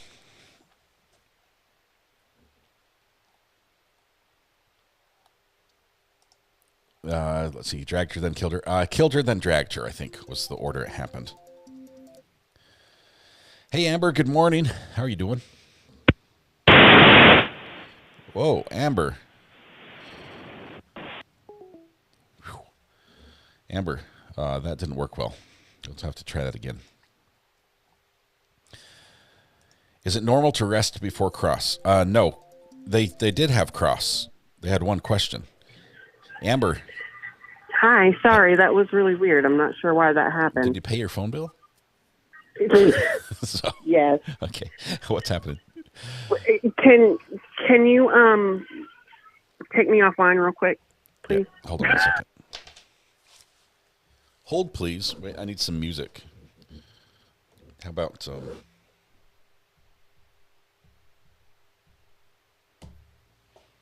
okay, there's some music.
All right. Sorry. The piano music I thought was appropriate. What's happening right now? Okay, Barb, let me back up. This morning, Zach took the stand. It was delayed. The start was delayed. I can turn off the piano music. You don't need that. The start was delayed, but we began with the jury coming in. Zach was on the stand. The defense had turned the witness over to the prosecution for cross-examination. Prosecutors asked one question, which was, after you killed Christina, did you drag her body by the ankle or by the hands? And he said, I don't remember, but I think by the ankle. And they said, that's all the questions we have. And during that question, they did have a picture, I believe, of the crime scene with her body set up where it was left. And then they said, we don't have any further questions. There was no redirect questioning of Zach, so he's now released as a witness, and he goes back and sit down. Then they called a quick break to get some, like a chance for defense to put something on the record, proffer-wise. Jury comes back in after that little break, and then the defense rests. So defense is now done. There is a chance that the state will have rebuttal at this point. If they do, it would have to be a witness that rebuts some of the testimony that Zach gave, which I don't think they will, because he pretty much told the truth that he killed her. I don't know why they would want to rebut that, unless there's an element in there that they want to rebut, which was, I don't think they will. It's just, it opens a can of worms. So I think there will probably be no rebuttal, which means we then go to closing arguments, which, with it being 11:52 right now, the judge will probably not want to have closing arguments broken up by lunch. So we're probably going to have a break. And after lunch is the soonest I can see the judge starting to read the jury instructions to the jury, and then follow the jury instructions with closing arguments. So possible deliberation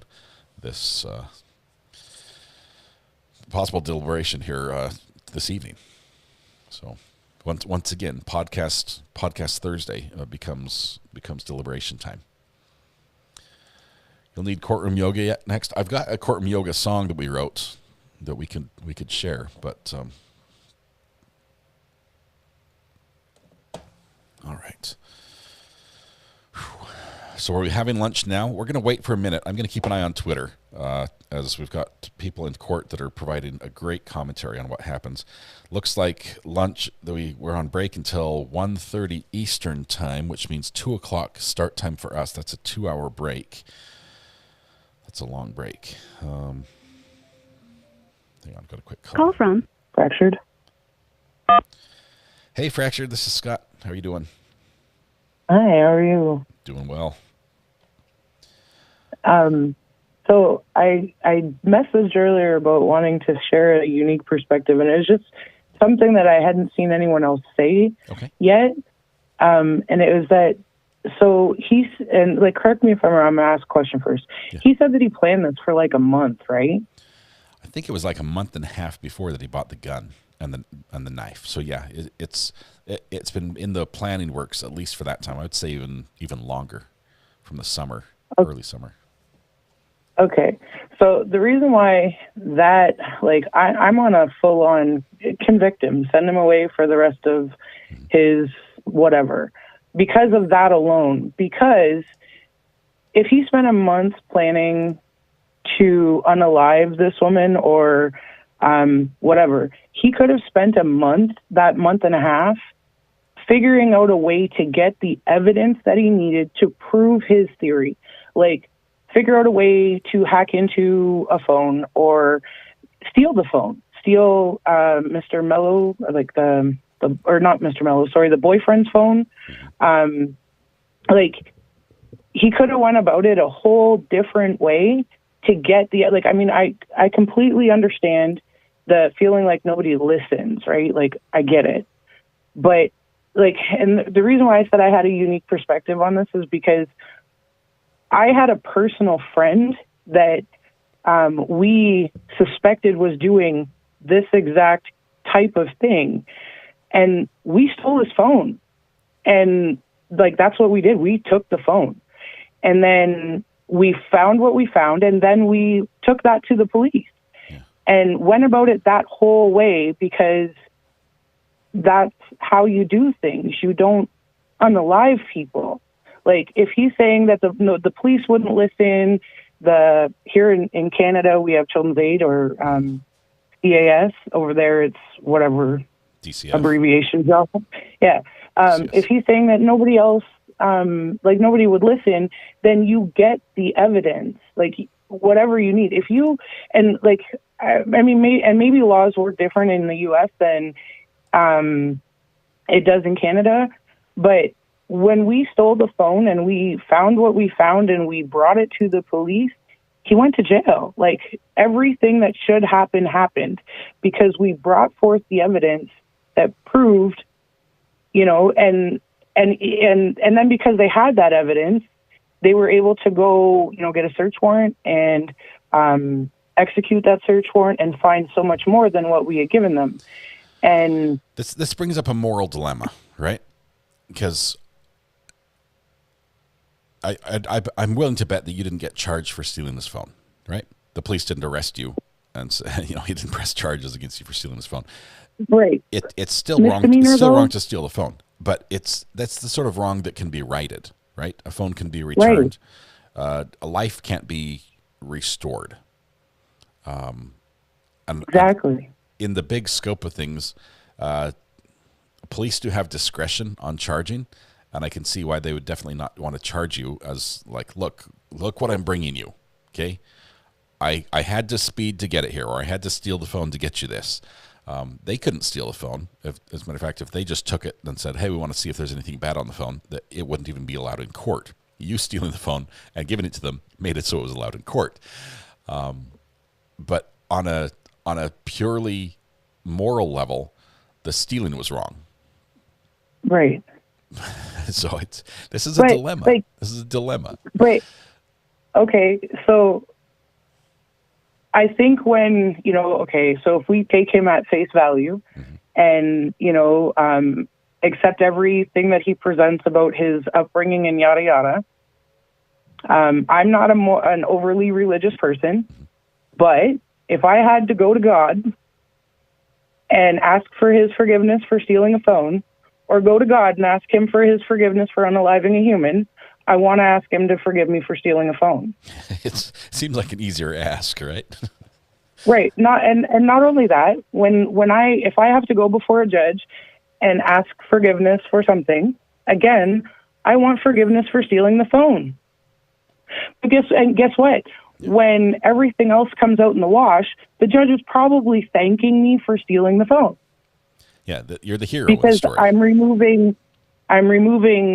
If we believe everything, I haven't done any background information on this or anything. If we believe everything that he's saying, he's putting 2 criminals behind bars, not 1, but 2.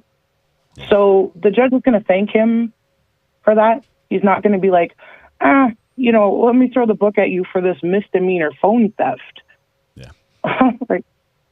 So that was my unique perspective. I mean, I have other perspectives from other parts of my life that, I'm not gonna. I would share with you personally, but not on public. Yeah, I understand that. Well, I mean, and not that I'm so far past it at this point that it doesn't bother me to share it with Chad. It's just But because I do have very many unique perspectives, but he went about this wrong. Like, he could have got the evidence and presented the evidence to the police, where now it's unrefutable. They're obligated to investigate it, and got... There were options, right? A better... Right, exactly. And he's sitting there trying to act like he did the only thing that was possible. He didn't. He did not. In his head, he convinced himself that this was the only method. There was it was a last resort, and he convinced himself that there was no other way. I don't know how he got to that point. There seem to be a lot of options, right? There are a lot of different agencies that could be involved in this, especially when you're talking about, if a state line was crossed, it can go federal. There just seems to be a lot of options to say, raise the alarm and get this looked at. Now, he says he did. He says he tried. He tried to But the way he raised the alarm was make a false accusation, pretending to be a neighbor that didn't exist. Right. That won't pan out because as soon as they try to vet the source, there's nobody there. And it was like, well, we can't base all this on a lie, and there's no investigation. Right. Well, and then there's also the fact that, like, if I ever suspected that something was happening to my child, especially my daughter, I have a daughter, I also have a granddaughter. There's places in Canada, like at the hospital. It's called Safe Kids.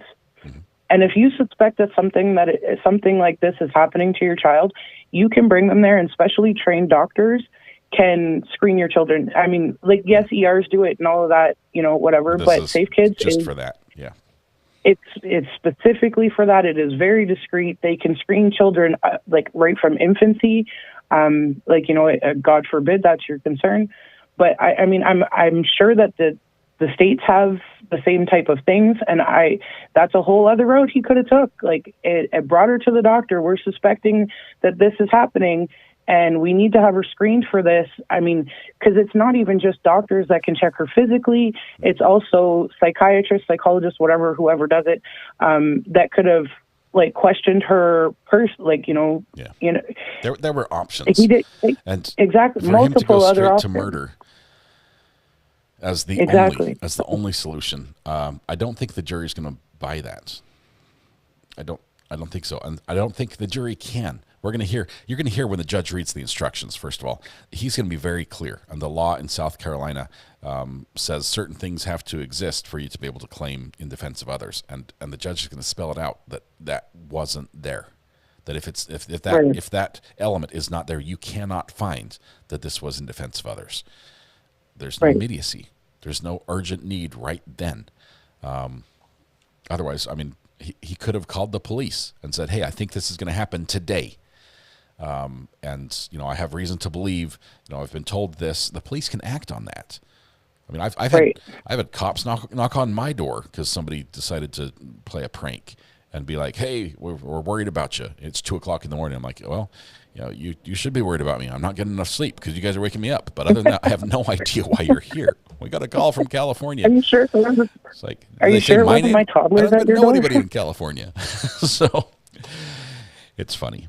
But right. Well, and that's a whole other thing. We live in a day and age, like, I mean, we hear about swatting all the time. Yeah. Like, there was a million options. Now, if Dad would have, done this, then he may have a defense, but he didn't. But there was just a million options. But my go-to was to get the I mean, I'm a nobody, and we had suspicions, and we stole the phone to see if, I mean, we didn't know if we were going to find anything. We just stole the phone. Like, let's see. What, it can't hurt.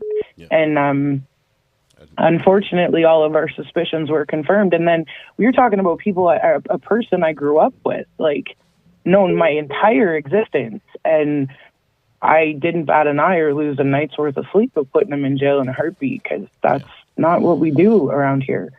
Yeah. Fractured, thank you very much. Thank you for taking my call. Thanks for sharing. All right. You have a great day. Love you, Pat. Love you. We'll see you. Bye. Bye. Phone just told me more snow is moving in. That's exciting. Somebody else want it? Has anyone ever had a visit from the FBI? Yes, loads of my friends got visits from the FBI for my background investigation. I had people who I hadn't seen in years contacted me saying, "Why is the FBI coming to my door asking about you?" So I just answer all their questions. Hey, Crystal, this is Scott. How are you doing? Hi, great. How are you? I'm doing well.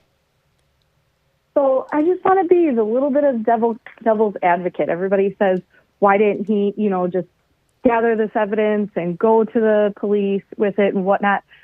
With so much not being said in court, how do you know that they weren't trying to do something like that and they just completely lost faith in the system?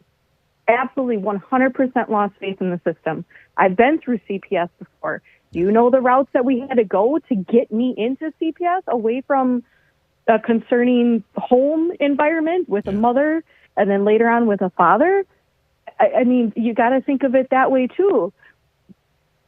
Mello tried to run away with the kid. Yeah. And it still came back to her. I realize that. I would say our system is broken in many ways. Too many rights. Too many entitlements and too many rights. It's very difficult to protect the most vulnerable people. Their system's not good at it. Yeah. Yeah. But it's possible. And, I think part of the challenge was that he didn't have the hard evidence that would have been, that everyone had to take action on. And when he just says, I have suspicions, but by saying... what is that hard evidence? Well, the hard evidence... I mean, how hard does the evidence have to be to actually somebody to be taken seriously is where I'm coming from. Well, the guardian ad litem, I think they looked into these allegations and said, sorry, there's nothing we can act on. There's nothing here. So I don't know. That case is separate, right? And we haven't heard a lot about that. So that's actually two different cases. One's a custody battle, and one is the abuse charges against Mr. Post. But yeah, I hear you there. I sense the frustration in your voice, and it is possible. I guess. I think he needs to be held accountable for his own actions? Absolutely. But would I like this to be portrayed in a different light? Maybe with not all of the evidence that could be possible, but some more evidence possible coming forefront for individuals to look at and make changes in the system. I'm sorry, it took Christina's life and then now, Zach's life for it to happen. But yeah. Good point. Good thing to think about. Thank you very much. Anything else you wanted to mention, or?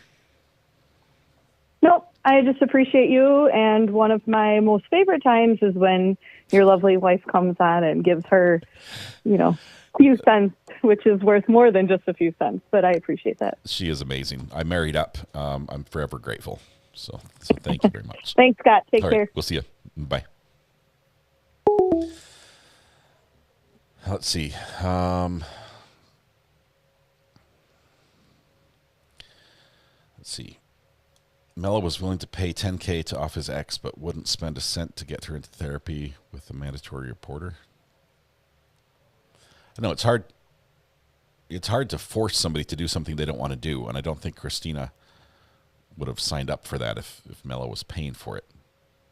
I think she would have been caught that way as well. Had a professor get a letter from my FBI because he encrypted all his emails. He just really liked encryption. FBI didn't like it. How did the FBI find out? There's a question there, people, for real. I had to report a professor when I was getting an upgrade to my clearance. One of the things you have to do is report all contacts with foreign nationals. And I had to report a professor because my professor was a foreign national I had regular contact with. And it's a funny story. Anyway, he's a little bit of a nutcase, which caused problems for me. But anyway, I believe the FBI visited him and just talked to him about me. And so he treated me a little bit differently after that. I did pass the class, though, so that was good. Call from Master Eden. Hey, Master Eden, you're in a really noisy place, but we'll try. Yeah, I'm at work. I'm gonna make this quick. I'm sneaking on the phone at work. Can we get the Mello hearing on here at some point? I can't right now, unfortunately. Oh, okay. I understand. Okay. Yeah, thanks, though. Appreciate it. Yeah. Bye. All right. This might match the Adelson case in the number of arrests with investigation by the time it's over. Yes, everyone's getting arrested here. Everyone's getting arrested. Yes, nutty professor. He was a bit of a wild card, and by that, it was a communications class that I was in, right? And so we're talking about communication and words and meanings and things like that. And he's got his own personal political beliefs were very different than my own. But there was one day he came in And the first thing he said to class is he just started walking down the aisle and pointing at people and calling them the most derogatory slang term you could associate with their ethnicity imaginable. Everybody. And he's just yelling it out. And this was his way of demonstrating words and meanings and stuff. I'm like this guy, do you guys screen your teachers? You know, I realize I'm a cheap community school here, but do you guys screen these guys before you hire them? It was an interesting lesson, to say the least. But yeah, it caught me off guard. Let's see. No, Sinbad, it was not German. He actually ran into problems because he's not a U.S. citizen. The visa he's on, he has to leave the country every so often and then come back, but he's allowed to work. And so one time he left the country and he was supposed to come back to teach class, and his visa got delayed, and so they had to have somebody fill in for him until his visa got approved so he can come back in. All right. Yeah, he was making a point for sure. All right. While we're waiting, we are on a break. We've got an hour and 45 minutes before video starts, and an hour and 15 minutes until court starts. We are on a half-hour delay, but when we come back, we are expecting that the judge will read jury instructions to the jury. This is going to be important for a couple of reasons. We're going to hear if there are lesser includeds that the jury is instructed to consider. Meaning, if the state that's charged him with first-degree premeditated murder, is the jury going to have the option presented to them where they can say, if you don't think he met first-degree premeditated murder, do you think he met the lower second? You know, is it second degree, or is it first or second, or all the way down through, you know, abuse of a corpse? You know, there could be all sorts of lesser includeds in these charges. We're going to find that out in the jury instructions. We're also going to hear the judge spell out the law. Right? He says in the beginning, he says, you must try this case by following the law, which I will give to you. This is when he gives them the law. He says, the law is, murder means this, X, Y, Z. Here are the elements the state must prove. If you find that the state did that, you have to find them guilty. That's going to be spelled out, and that's going to be interesting to listen to, especially now that we've heard the evidence and know what the state has proven and what the defense has admitted to. It seems like it might be a no-brainer there. Lois, I did not get demonetized yesterday. I was pleasantly surprised. It's weird how sometimes, I mean, I can show a single police chase where the police stop the vehicle at the end and order the person out of the car, and immediately that gets demonetized. Even though it's a taped chase. And then we can have discussions like we had yesterday, and it didn't. So I'm always surprised. State asked one question on cross-examination, and that was it. That was strategic. I think the state feels that, I think that's why Detective Aids. I think the state feels that they've done everything they need to, and why risk it with the volatility that we've seen from Zach in his own testimony on direct? Why risk any more? So the feet were okay. Don't bring it up again. Don't bring it up again. I wouldn't risk it again. It might get caught next time. I have not watched the bond hearing yet. I heard Christina's sister went off on him. I will watch that at a later point. We're not going to show it here today. It's associated, but it's separate. Where's the daughter now? Darlene, most likely either with family members, possibly the sister, or the more likely answer is in the short term in state custody. Walker says, do they show your daily monetization in a spreadsheet-like thing online daily, then pay you weekly or bi-monthly or something? Just curious. I'm happy to answer the question. When I say monetization, my channel is monetized, meaning that I have an agreement with YouTube that with the ad revenue they take in, we will split 50-50, and then Taxman gets 30% of mine as well. That's our agreement. And I can see on my content, on like yesterday's live streams, we did 2 yesterday, I can see if the YouTube is currently serving ads on that content, or if they say, we've deemed this content to be not suitable for monetization, so we're not going to refer people to it, and we're not going to show ads on it. They do that by making the little $ little box go yellow. or they'll make it go red if there's a copyright strike or a claim against it. But the way it works, I think I can break it down into, it's usually broken down into months, and it does pay once a month. And so, for instance, for last month, I would be paid on the 21st to the 25th of this month. So it's 3 weeks later is when it pays. But that's just how they work. Nosy Rosie says, that's why I send Venmo. Thank you, Nosy Rosie. That goes directly to me. Pantuflay says, saw Mello's bond hearing on Gigi's. Sister Spice. I would say, I sent Gigi, I used the buy her a coffee thing. She's done an amazing job. We've also got some other court watchers there in court that have done an amazing job live tweeting what's happening in court and sharing that with us. So speaking of which, we see a little hair action there. Judge is walking around in his courtroom. But I know that's appreciated. I know she's working hard. I would say if you want to watch that bond hearing, do watch it on Gigi's channel. I took her place on her interview that she had lined up with Courtroom Confidential so that she could go and watch the hearing. So I filled in for her on Courtroom Confidential. She would have done a much better job, I think, than I did. But Josh was kind enough to invite me. Anyway, do watch it on her channel. I'll give her a big thanks for that. Fitz News is also great. They've done a wonderful job, not just on this trial, but also on the Murdaugh trial. That's where we first really found Fitz News. Great investigative work on their part as well.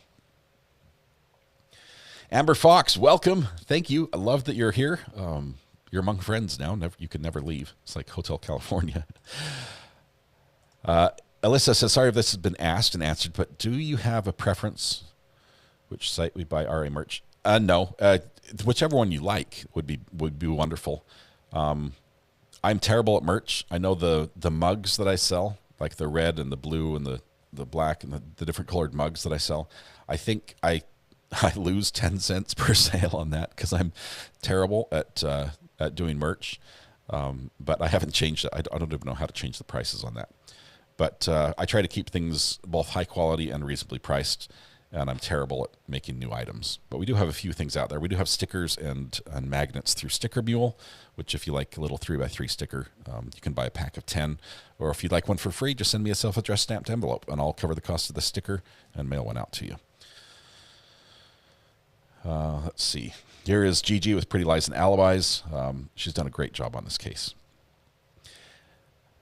Let's see. Have you seen the psychology experiment about students being prisoners of guards? Yes, I watched this in school, actually.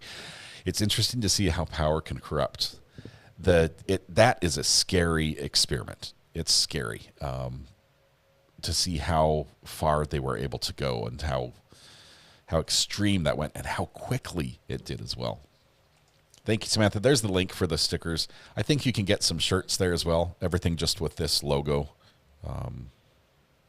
Stickers are great for cars. I think some people have put them on their water, their vacuum, what is it, their thermoses.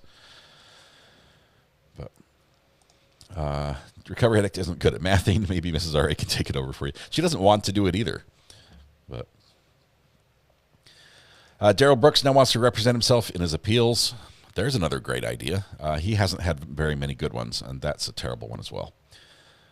What is Gigi's channel? It is called Pretty Lies and Alibis. And there's a link. If you scroll up just a little bit, you can see it right here on YouTube. She's also under the same name on X, where she's been live tweeting the court proceedings. And we've been benefiting from those updates.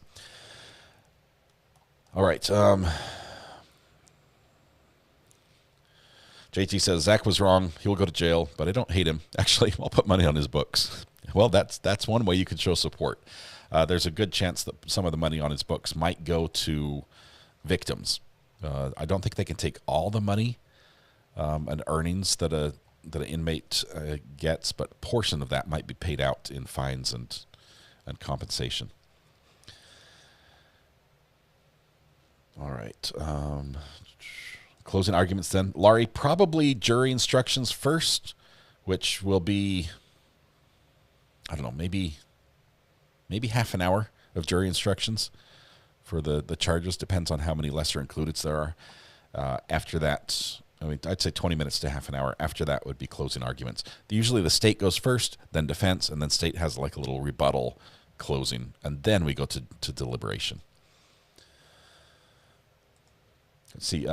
Rick says, I realize this isn't kosher, but I need WeatherWatch's page for merchandise. Of course that's kosher. WeatherWatch is my podcast partner. We do a podcast every Thursday night. And if you type !WW, I think the mods have to do it, in chat at least twice, it will give you one of the links. One time it tells you to follow his YouTube channel. One time it says to buy his merch. So it needs... so close. Okay, so here's his YouTube channel, which I hope he does more videos on. And the second time, it should tell you, here's the gear right there. There you go. There's the link to WeatherWatch shirts. I love them. I've got one. My only complaint is it has green on it, the same color as my background, and so the courtroom shows through my shirt when I wear it. Did the prosecutor decide not to do a rebuttal? He asked one question, and it was, did you drag her by the ankles or the wrists? He says, I don't remember, but I think it was ankles. It's like, all right, no further questions. That was it. And then the defense rested, and we're not going to have any rebuttal. You missed the cross. There was almost no cross, and yes, you missed it. That was the one question.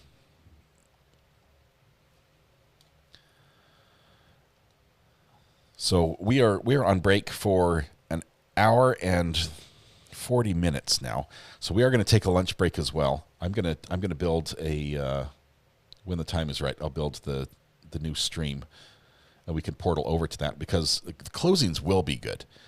Okay, realize all throughout the trial, the prosecution can only, elicit evidence. They can't even ask leading questions. They can only do that on cross. So they just have to present evidence using witnesses on the stand. In closing, they get to have free reign in many ways. They get to put all the pieces together. They get to tell the story. They get to use emphasis. They get to point and wave their arms and raise their voice and be very dramatic. And I think you're going to see that.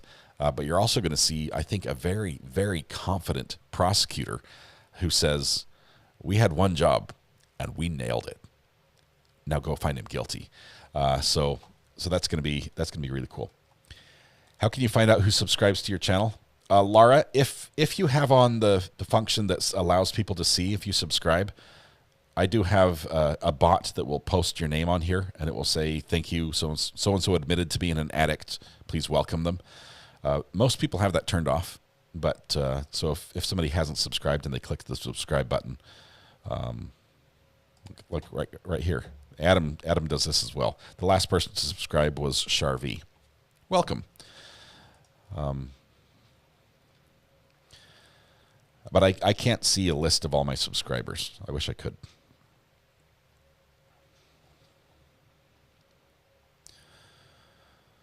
Let's see.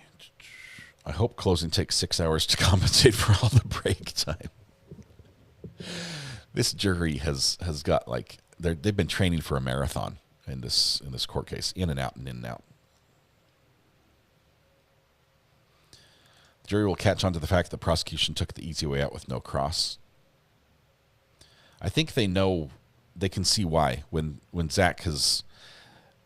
They've been kicked out of the room 3 times after Zach said something he wasn't supposed to say. And I think they realize that's why they're not crossing. Laura says, thank you, I have 1 subscriber. I use Lumia Stream, Laura.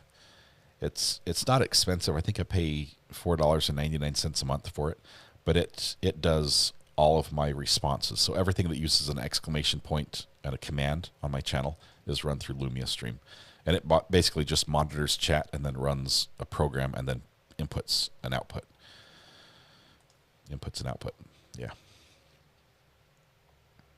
They definitely didn't need to do cross. Do you think the judge would rebuke a not guilty verdict? No. I think it would be wrong for him to say anything about it. He has to abide by a not guilty. If for some reason you had a trial where there was clearly no evidence that was not proven, first of all, the judge in that case should say a judgment of acquittal should be granted before the jury even goes to consider it. But there are options if the jury does find them guilty of, say, a higher charge that wasn't substantiated, that clearly was wrong. I think a judge might be able to knock down the guilty somewhat.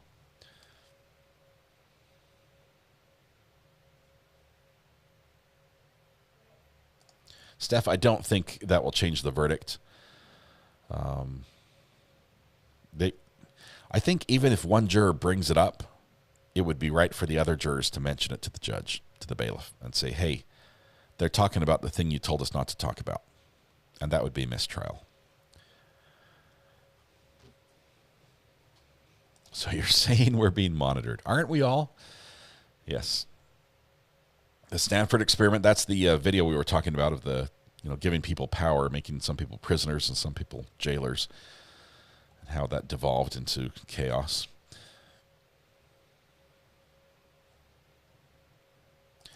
Rachel Rossetti says, that was a brilliant cross question, though. He gave a vivid play-by-play of what he did on the stand, and now, today, he can't remember if he pulled her by her ankles or wrists. It put him right back there. They said, you killed her, and put his body, basically attached him back to the victim. And he can't remember. That is convenient. They better keep the alternates. The alternates have to be locked up.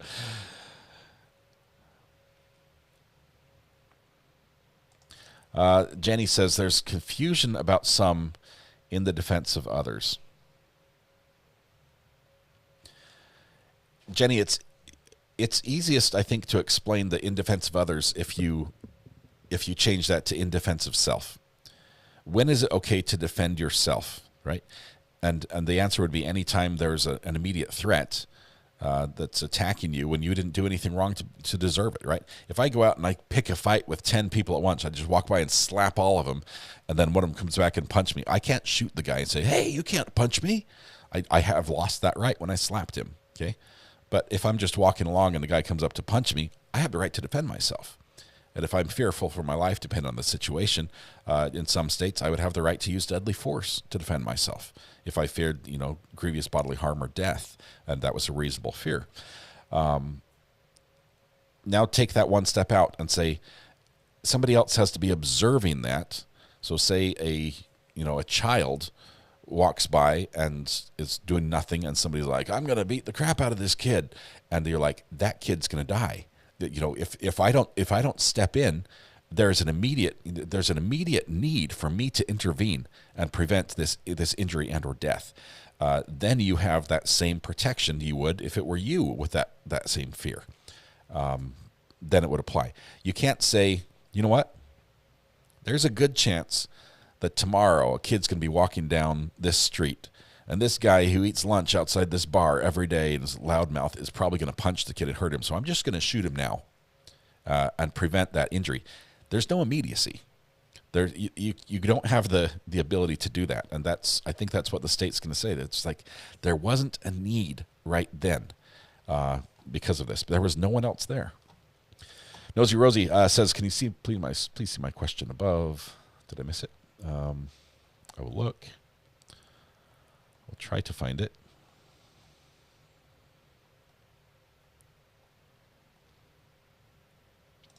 Twitchy Bear says, recommend fried bologna sandwiches for lunch today. Thank you for the recommendation. I'm going to pass on that one. Nosy Rosie, I'm scrolling up and not seeing it. You're paying 30% in taxes. You need a new accountant.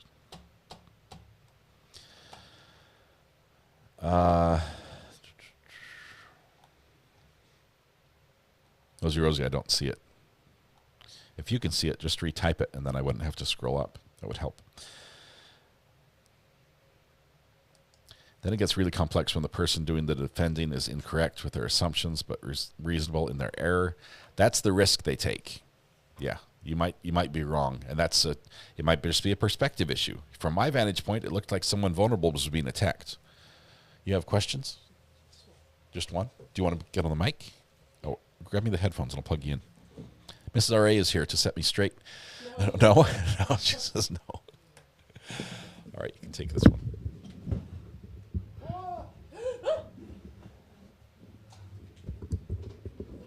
That was close. I almost threw a monitor on the ground. I just about lost my screen. I just have one question, and Get over that way so we can see you. Oh, there we go. And I wanted, like, as a confessional to Scott, this morning I was like, I have to do things with my life. I must accomplish things. I just want to point out I've got dinner in the crock pot. I've made rolls. I've taken care of all the kids. They're all feeling so much happier. I've done well. But I do have one question. Congratulations. Thank you. Thank you. I do have one question, though, and that is, you were just talking for just a second about how there's an imminent threat and an immediate danger. And last night, Josh was talking about how that is one situation, but then you also have like the battered wife syndrome, where it just keeps happening. It's not happening right in this moment, and that's what enables me to pick up a bat or whatever. But I'm defending myself, knowing that it's always happened. It's going to happen again. What about with a kid? So, sorry, I know that you understood my question there, but I also heard in myself that I didn't say enough words for it to make sense to normal people. I mean, people who aren't used to having to fill in the gaps of my lack of speaking. I'm used to filling in these gaps. I know. So my question is, a child cannot do that. They don't have the power to be able to defend themselves ever. So if they're in that same situation where they're being abused and being abused and being abused, they don't have that same resource, even though as an abused adult, the resources are incredibly limited because of the experience that you're having. At least you have a little bit, but as a child, you have none. So when do you say, here's the problem. I know. I hear your question. I know what you're trying to. I know. Keep going. I'm feeling it. I'm done.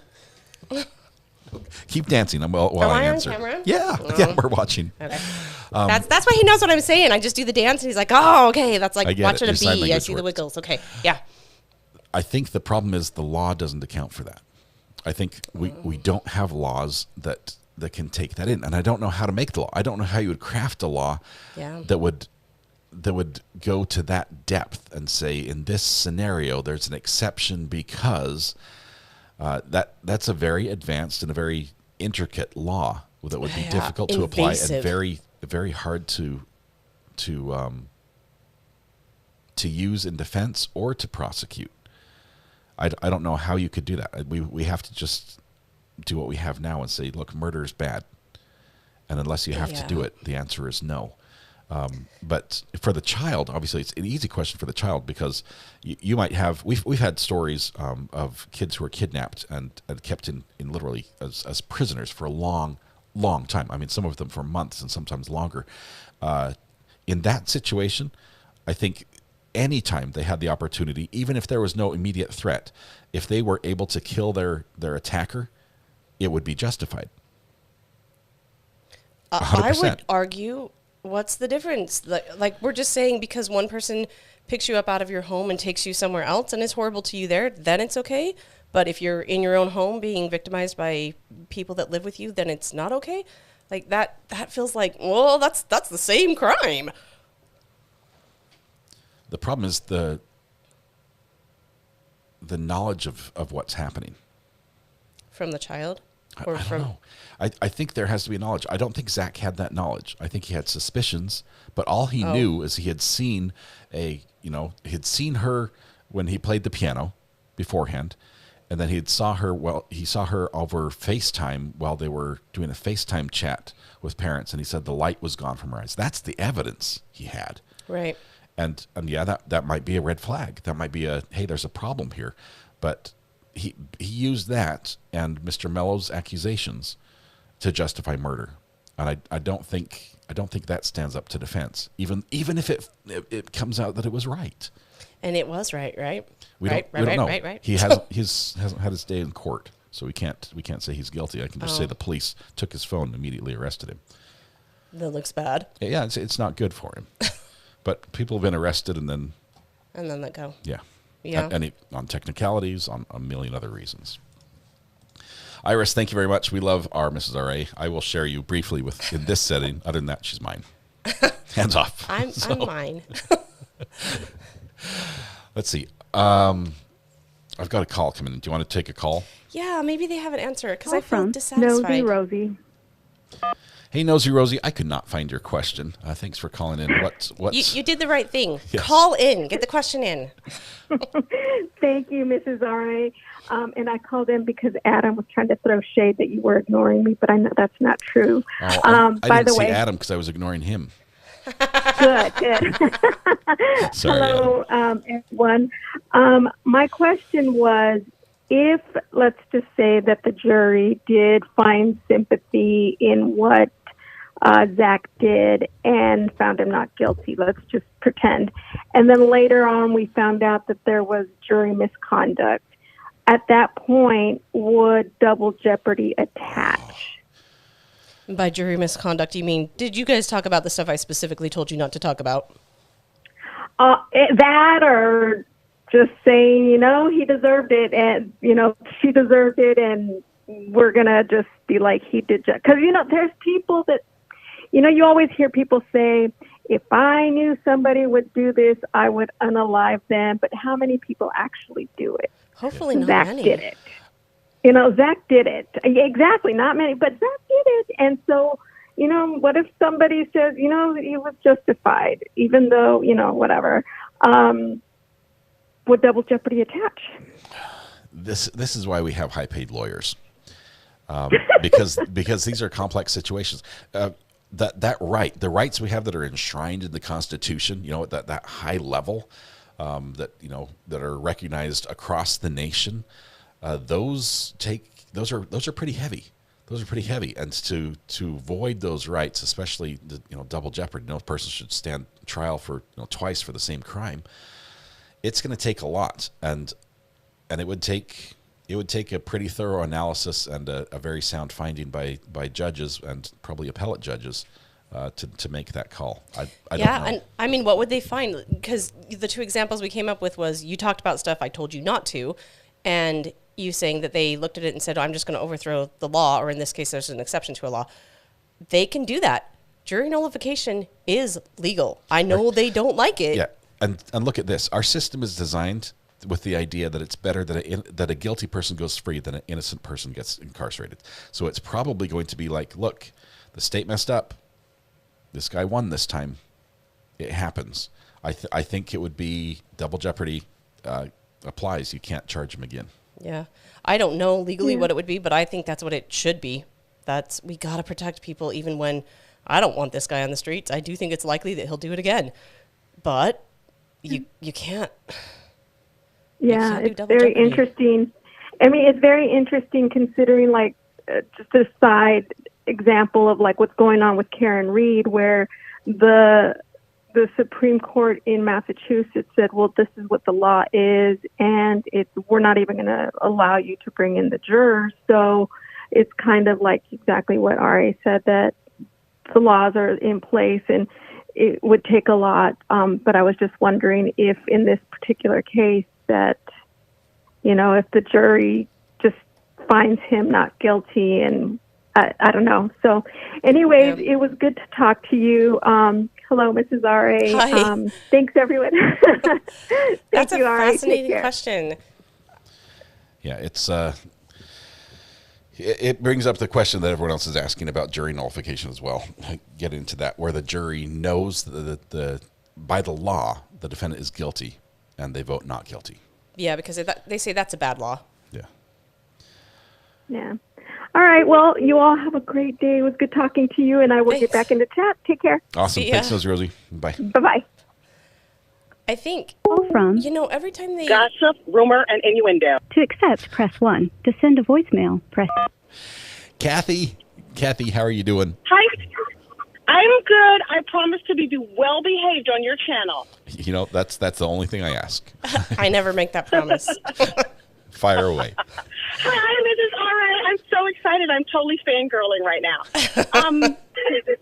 I have a quick question, though. I wonder, the callers that talked about the culture of the local area were fascinating to me. And I honestly wonder to what degree the culture of the local area will play into this. I mean, certainly it always does. But if this guy was very, like, Zach, very legalistic, very, like, things have to be done a certain way no matter what, whatever, I wonder if there may be a person or people on the jury who feel the same way, even though he obviously broke the law. All we know from our court watchers is that this particular jury seems to be a good mix of everything, of sort of like everything that's available in the area mixed together, and you've got all ages and genders, and all it looks random. It looks like, and you've got not a whole bunch of 60-year-old white men sitting there together. Right. That would be more of an issue.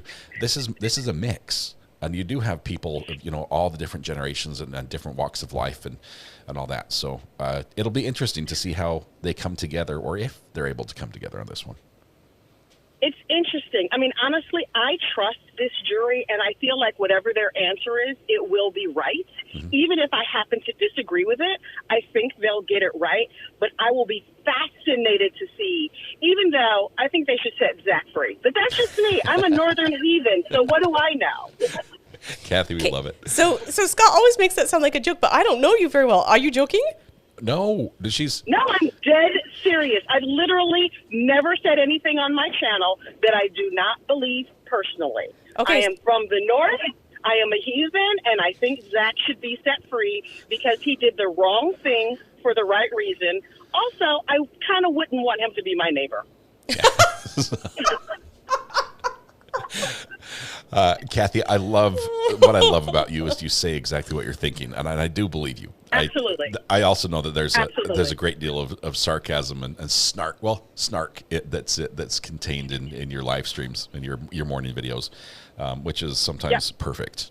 I don't always agree with it. Obviously, we're on different sides on this side, but thank you. Thanks for sharing. For sure. And thanks for keeping it, PG rated for us here.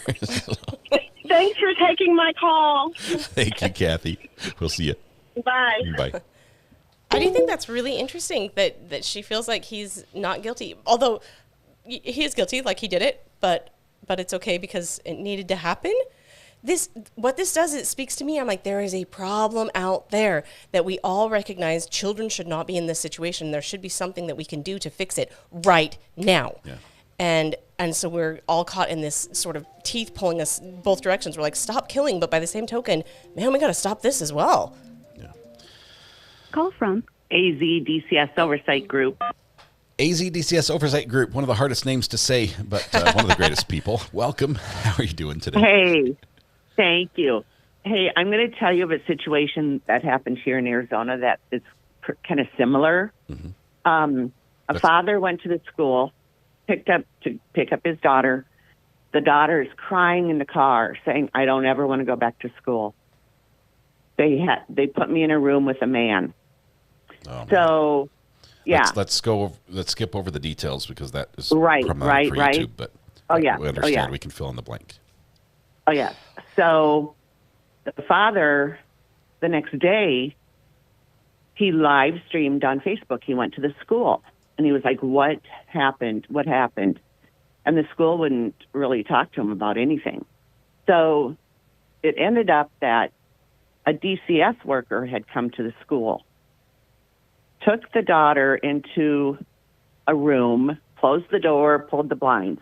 All right. So he doesn't know what happened. And the daughter is freaking out. She doesn't want to go to school. She refuses. Yeah. So this father is trying to get answers. The police show up. He wants to file a police report. The police said, "No, we're not going to do a report. DCS was here. It's up to them. DCS we being can't the bad help guy you." in this scenario. Yeah. Right. We can't help you. The school's not answering his questions. They're saying, "Hey, DCS came in. Yep, that's the room that they went in right there. Yes, that's all we can say." So the father, for 7 days, he's stewing about this. He's trying to talk to his daughter. She will not talk about what happened. Mm-hmm. All she does is cry. So he meets up with the DCS worker. He has it on Facebook Live. He's asking DCS worker questions, what happened, what's going on, blah, blah, blah, blah, blah, blah. The guy really didn't answer him. The DCS worker didn't answer him. So, oh my God. So they say goodbye to each other, but the father grabs him from behind and puts him in a chokehold.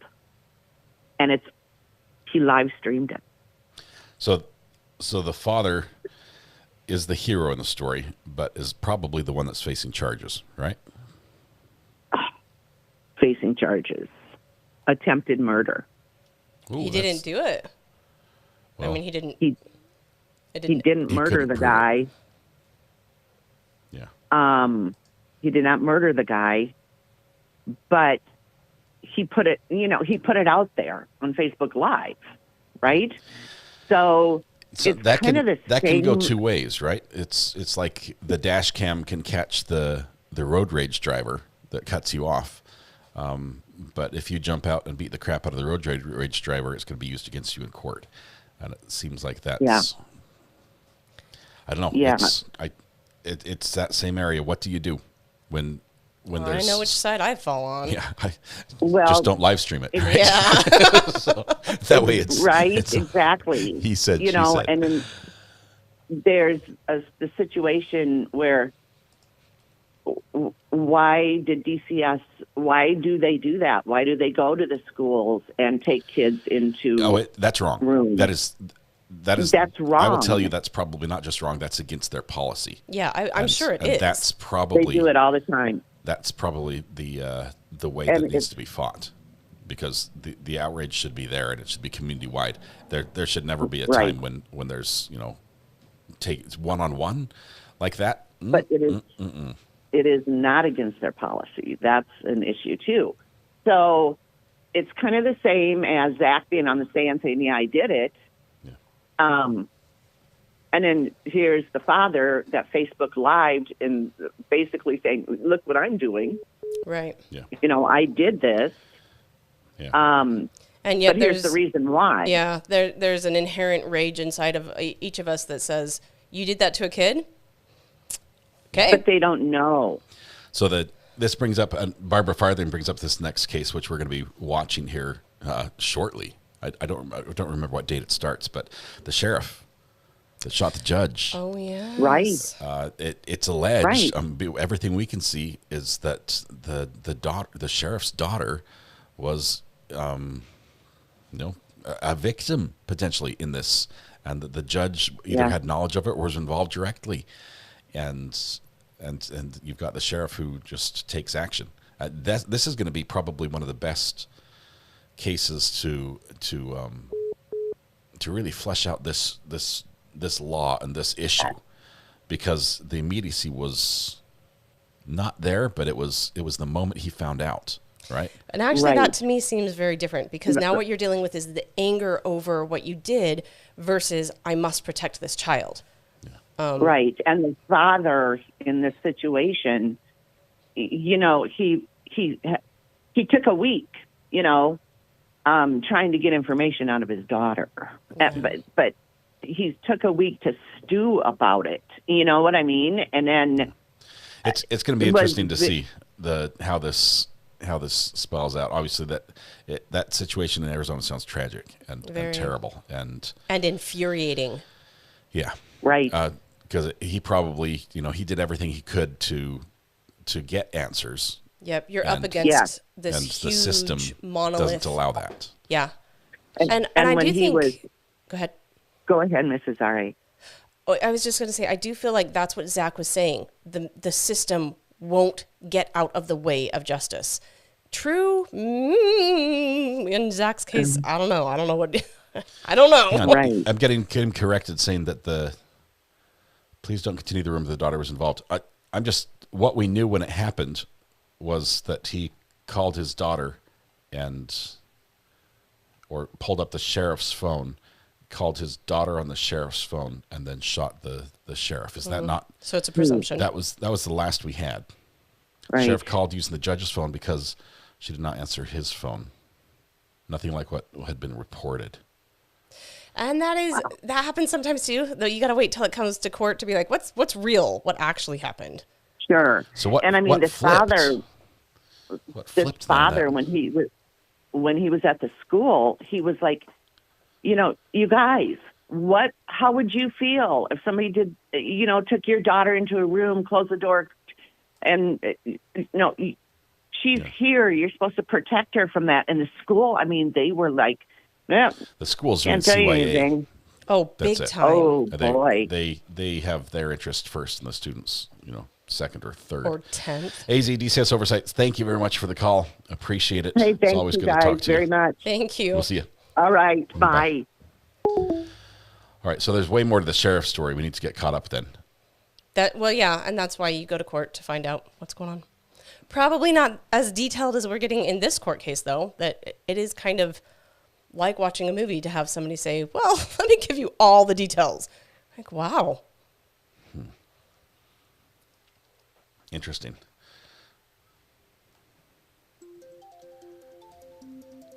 Jordy's trying to call in. He's tried a couple times. And Call from Jordy.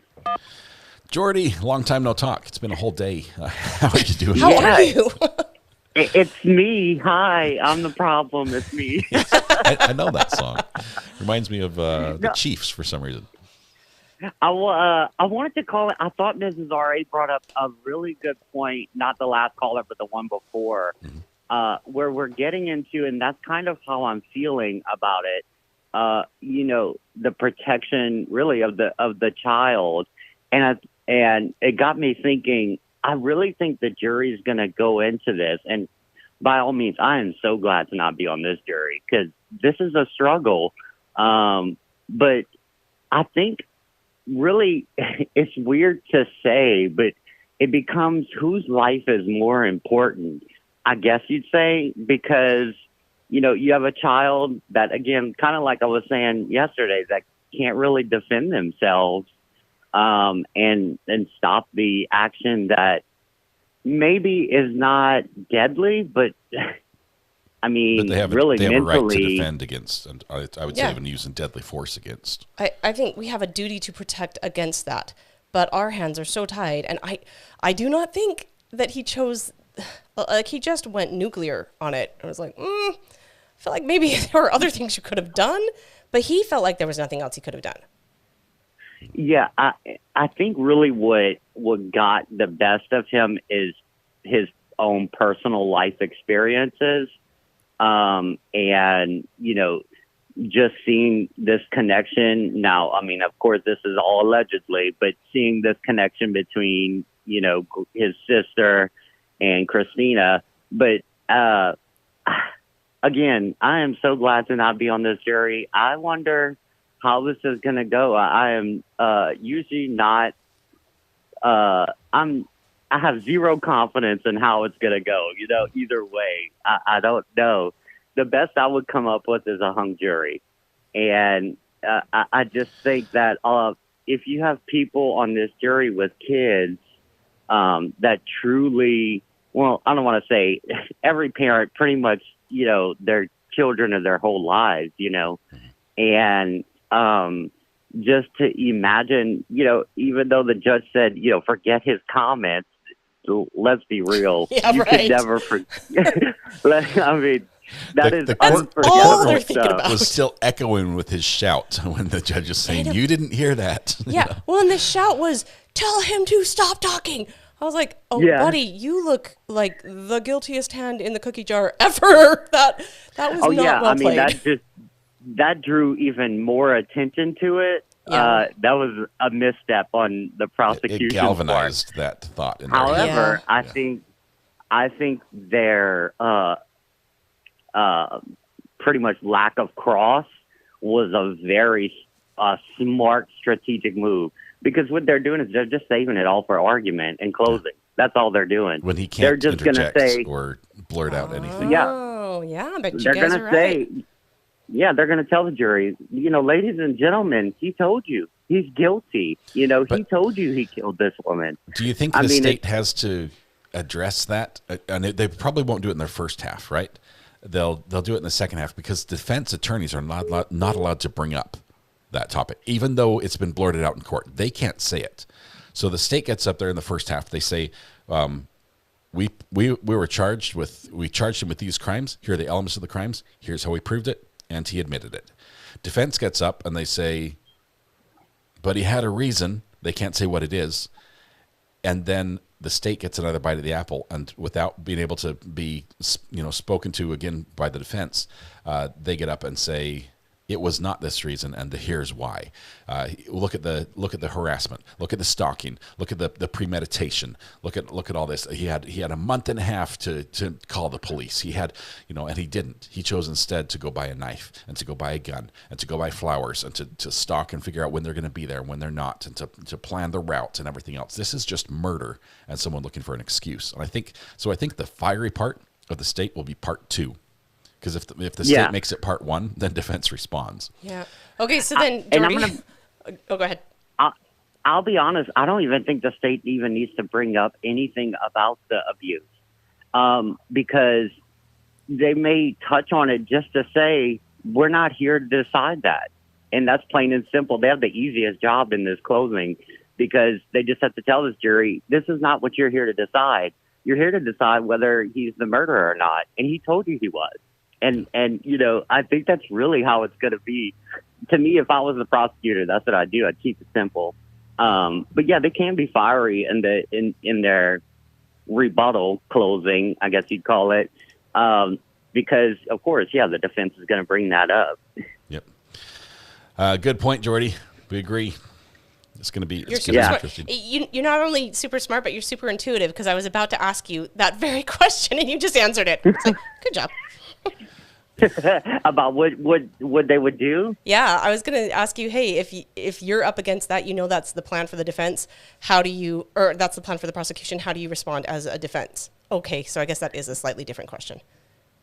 Yeah, I mean, the interesting thing is they don't have to.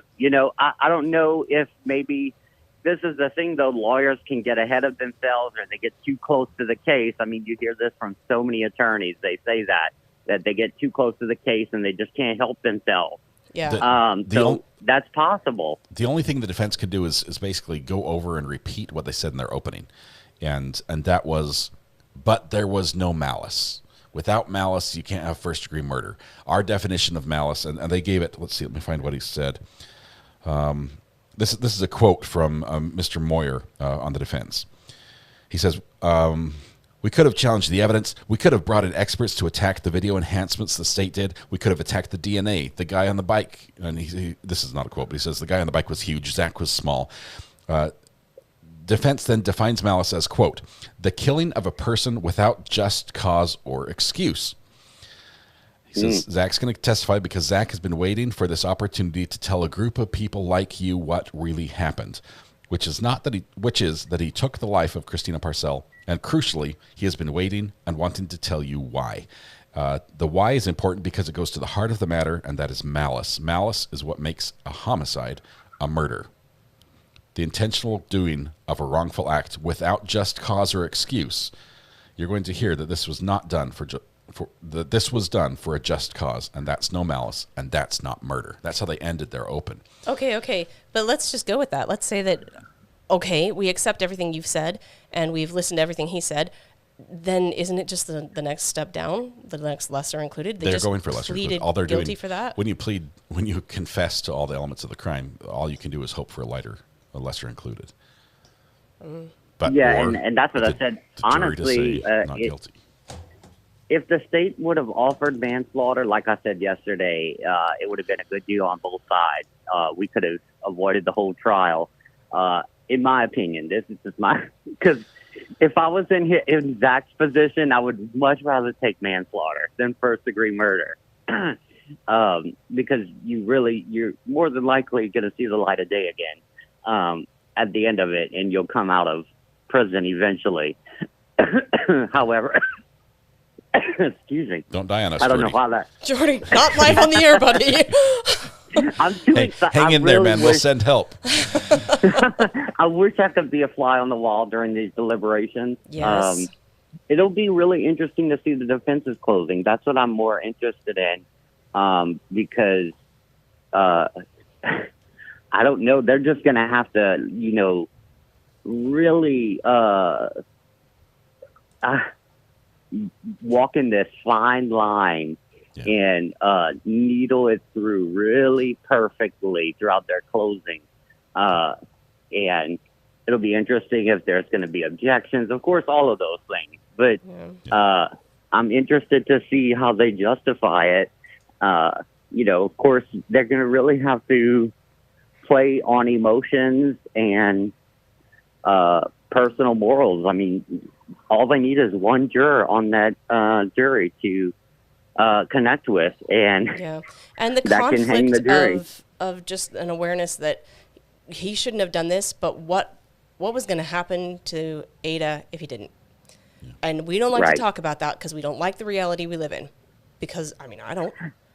But there it is. It's a totally different topic. I understand, but yeah, I mean, there are really not good avenues for reporting this. I know we like to think it would be simple and think that there are options, but when it comes down to it and you're in the middle of it, it seems like there are none, and the red tape and the bureaucracy and the hurdles and the time. And, every day she's being further hurt. And I'm not saying that I'm for murder, but I'm just saying, man, this is a problem. Think about kidnapping. That's an option. Have you considered kidnapping? Yeah, not that you should, but as a personal thing, and this is just why I would have to go to not guilty. I just find children's lives are more important, and I hate to say that, but when it comes to an adult who's lived an adult life, and you have a child who's just starting out life, if it's so terrible to have to choose, but if you have to choose, which one are you going to choose? And I think that kind of would be the question I would ask if I were on the jury. The problem with the not guilty is that's jury nullification. That's the jury saying, yes, he admitted to the crime, but we're not going to hold him guilty. And what that does over time, especially if there are multiple juries that do this, is the laws become unenforceable. It breaks our legal system. We can't have that. What it can do though is bring kind of what I was saying yesterday. It could also force new laws to come into play of self-defense of a child, or things like that, where I hate to say it would be excusable, but if you can show, I mean, because it's hard to show self-defense in general as well. Would it not be okay to just have a different sentencing guideline and say, okay, or let's just have a different approach to this. Let's just say, hey, look, we need to do something. This is problematic because I'm getting close to defending DCFS, but the idea is you don't like to do that. No, but the idea is that we should be able to say there is a problem with this child. We need to protect this child right now. And then we can untangle the web and fix this without having a bigger, nobody's getting killed. We just need to find a solution here. But we must do something about the immediate problem immediately. Yeah. And that's what's missing. Right. Yep. Right, absolutely. I mean, it should be easy. You should be able to go online, and if you suspect something, I hate to say that because I know what could end up happening. Yeah, that's the other side. A lot of reports that are really inaccurate, but what are you going to do? Yeah. You would much rather catch it happening or, investigate it and find out it didn't happen than not investigate it and it was going on, right? I watched a little Facebook video this yesterday, I think it was, and the guy said, I just had the animal control show up at my house because the neighbors called and said there's the dog freezing in my backyard, and it's snowy outside. It's cold and snowy. And he goes out in the backyard, and he has an Alaskan Malamute. Oh, and the dog's probably like, in heaven. The dog is in heaven. They're literally designed for this weather, and it's like this is the first time the dog's been comfortable in, Alabama or wherever he is, since it was born. And so you do have that problem that somebody might perceive something and report something, and it's completely different than what they see, right? Or their perspectives is wrong. But yeah, and then it also takes the authority, and it says, hey, who's got the biggest billy club? Then they get to decide who the good guy in the back. We can go tear apart families all day long because I didn't like my breakfast, and that's like, oh, we don't want to go there either. Right. Jordy, and about the dog thing with what's interesting is I'm from Louisiana, as I'm sure you remember, but live in Chicago now. But those type of dogs, having those in the South, I mean, it's considered abuse. I mean, They can't cool off. They're designed you really to stay should warm. not have to that dog Yeah. out. It's almost child abuse to live in the South. It's like, oh, it's so hot. Jordy, it's always good talking to you. Thank you so much for calling in again. Yes. Yep. Good to hear from you. Good my friend. talking with y'all again. Love y'all. Yep. Love you too, chat. We'll see you. Bye. That was tough. That was tough. Those are tough things, and I'm sure that it. Oh, I get the music. You get to play them. You get to talk over the. I get to talk over. Okay, so those are tough subjects, and I understand that a lot of people have a lot of different ideas on them, and that you have said you don't really want to have these kind of conversations on the air. They're hard. They are to hard, have, especially because personal experiences are so real. Yes. And so different, and it's not a one size fits all. Yeah. I wish there was a fix and a solution that we could just apply and everything would be better. It's just not there, unfortunately. Yeah, I do think that it could be there, though. We need to think, calm down, find some solutions, and they probably have to do way before this. You know, we're trying to put a Band-Aid over a gushing wound. We probably need to get back and prevent the cutting, right? Get back to preventative maintenance. What? I just noticed Mrs. Aria was on camera. Yeah. All right, we are going to come back. We have created a portal. We're going to jump over to the live stream. We only have about 40 minutes. Before we'll be back. So it's going to be quick. A quick lunch, grab some food. We'll be back for the afternoon. We expect jury instructions, closing arguments are going to follow as well. And then on to deliberation this evening, and then podcast. So it's going to be a full afternoon tonight. Thank you very much, Mrs. Ari. Thank you very much for coming and talking. Yeah, thanks Jen, for having me. I appreciate it. Love you. I made breakfast. Oh, good. How about lunch? Can I twist your arm? No, but I did make dinner, so I figure 2 out of 3. That is a win. Tonight, when you go home, please hug the people you love, smile at someone, make their day just a little bit better, and please stay safe till we go live again in about 40 minutes. We'll see you guys in a little bit. Have a good one. Bye. Want to say anything? Hey, you guys are amazing. Thank you for all that you bring. I appreciate you guys being in chat and bringing all of your thoughts, your ideas, your opinions.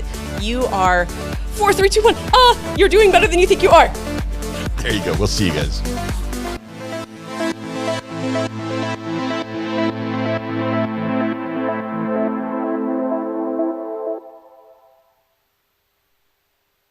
Because he's the guy.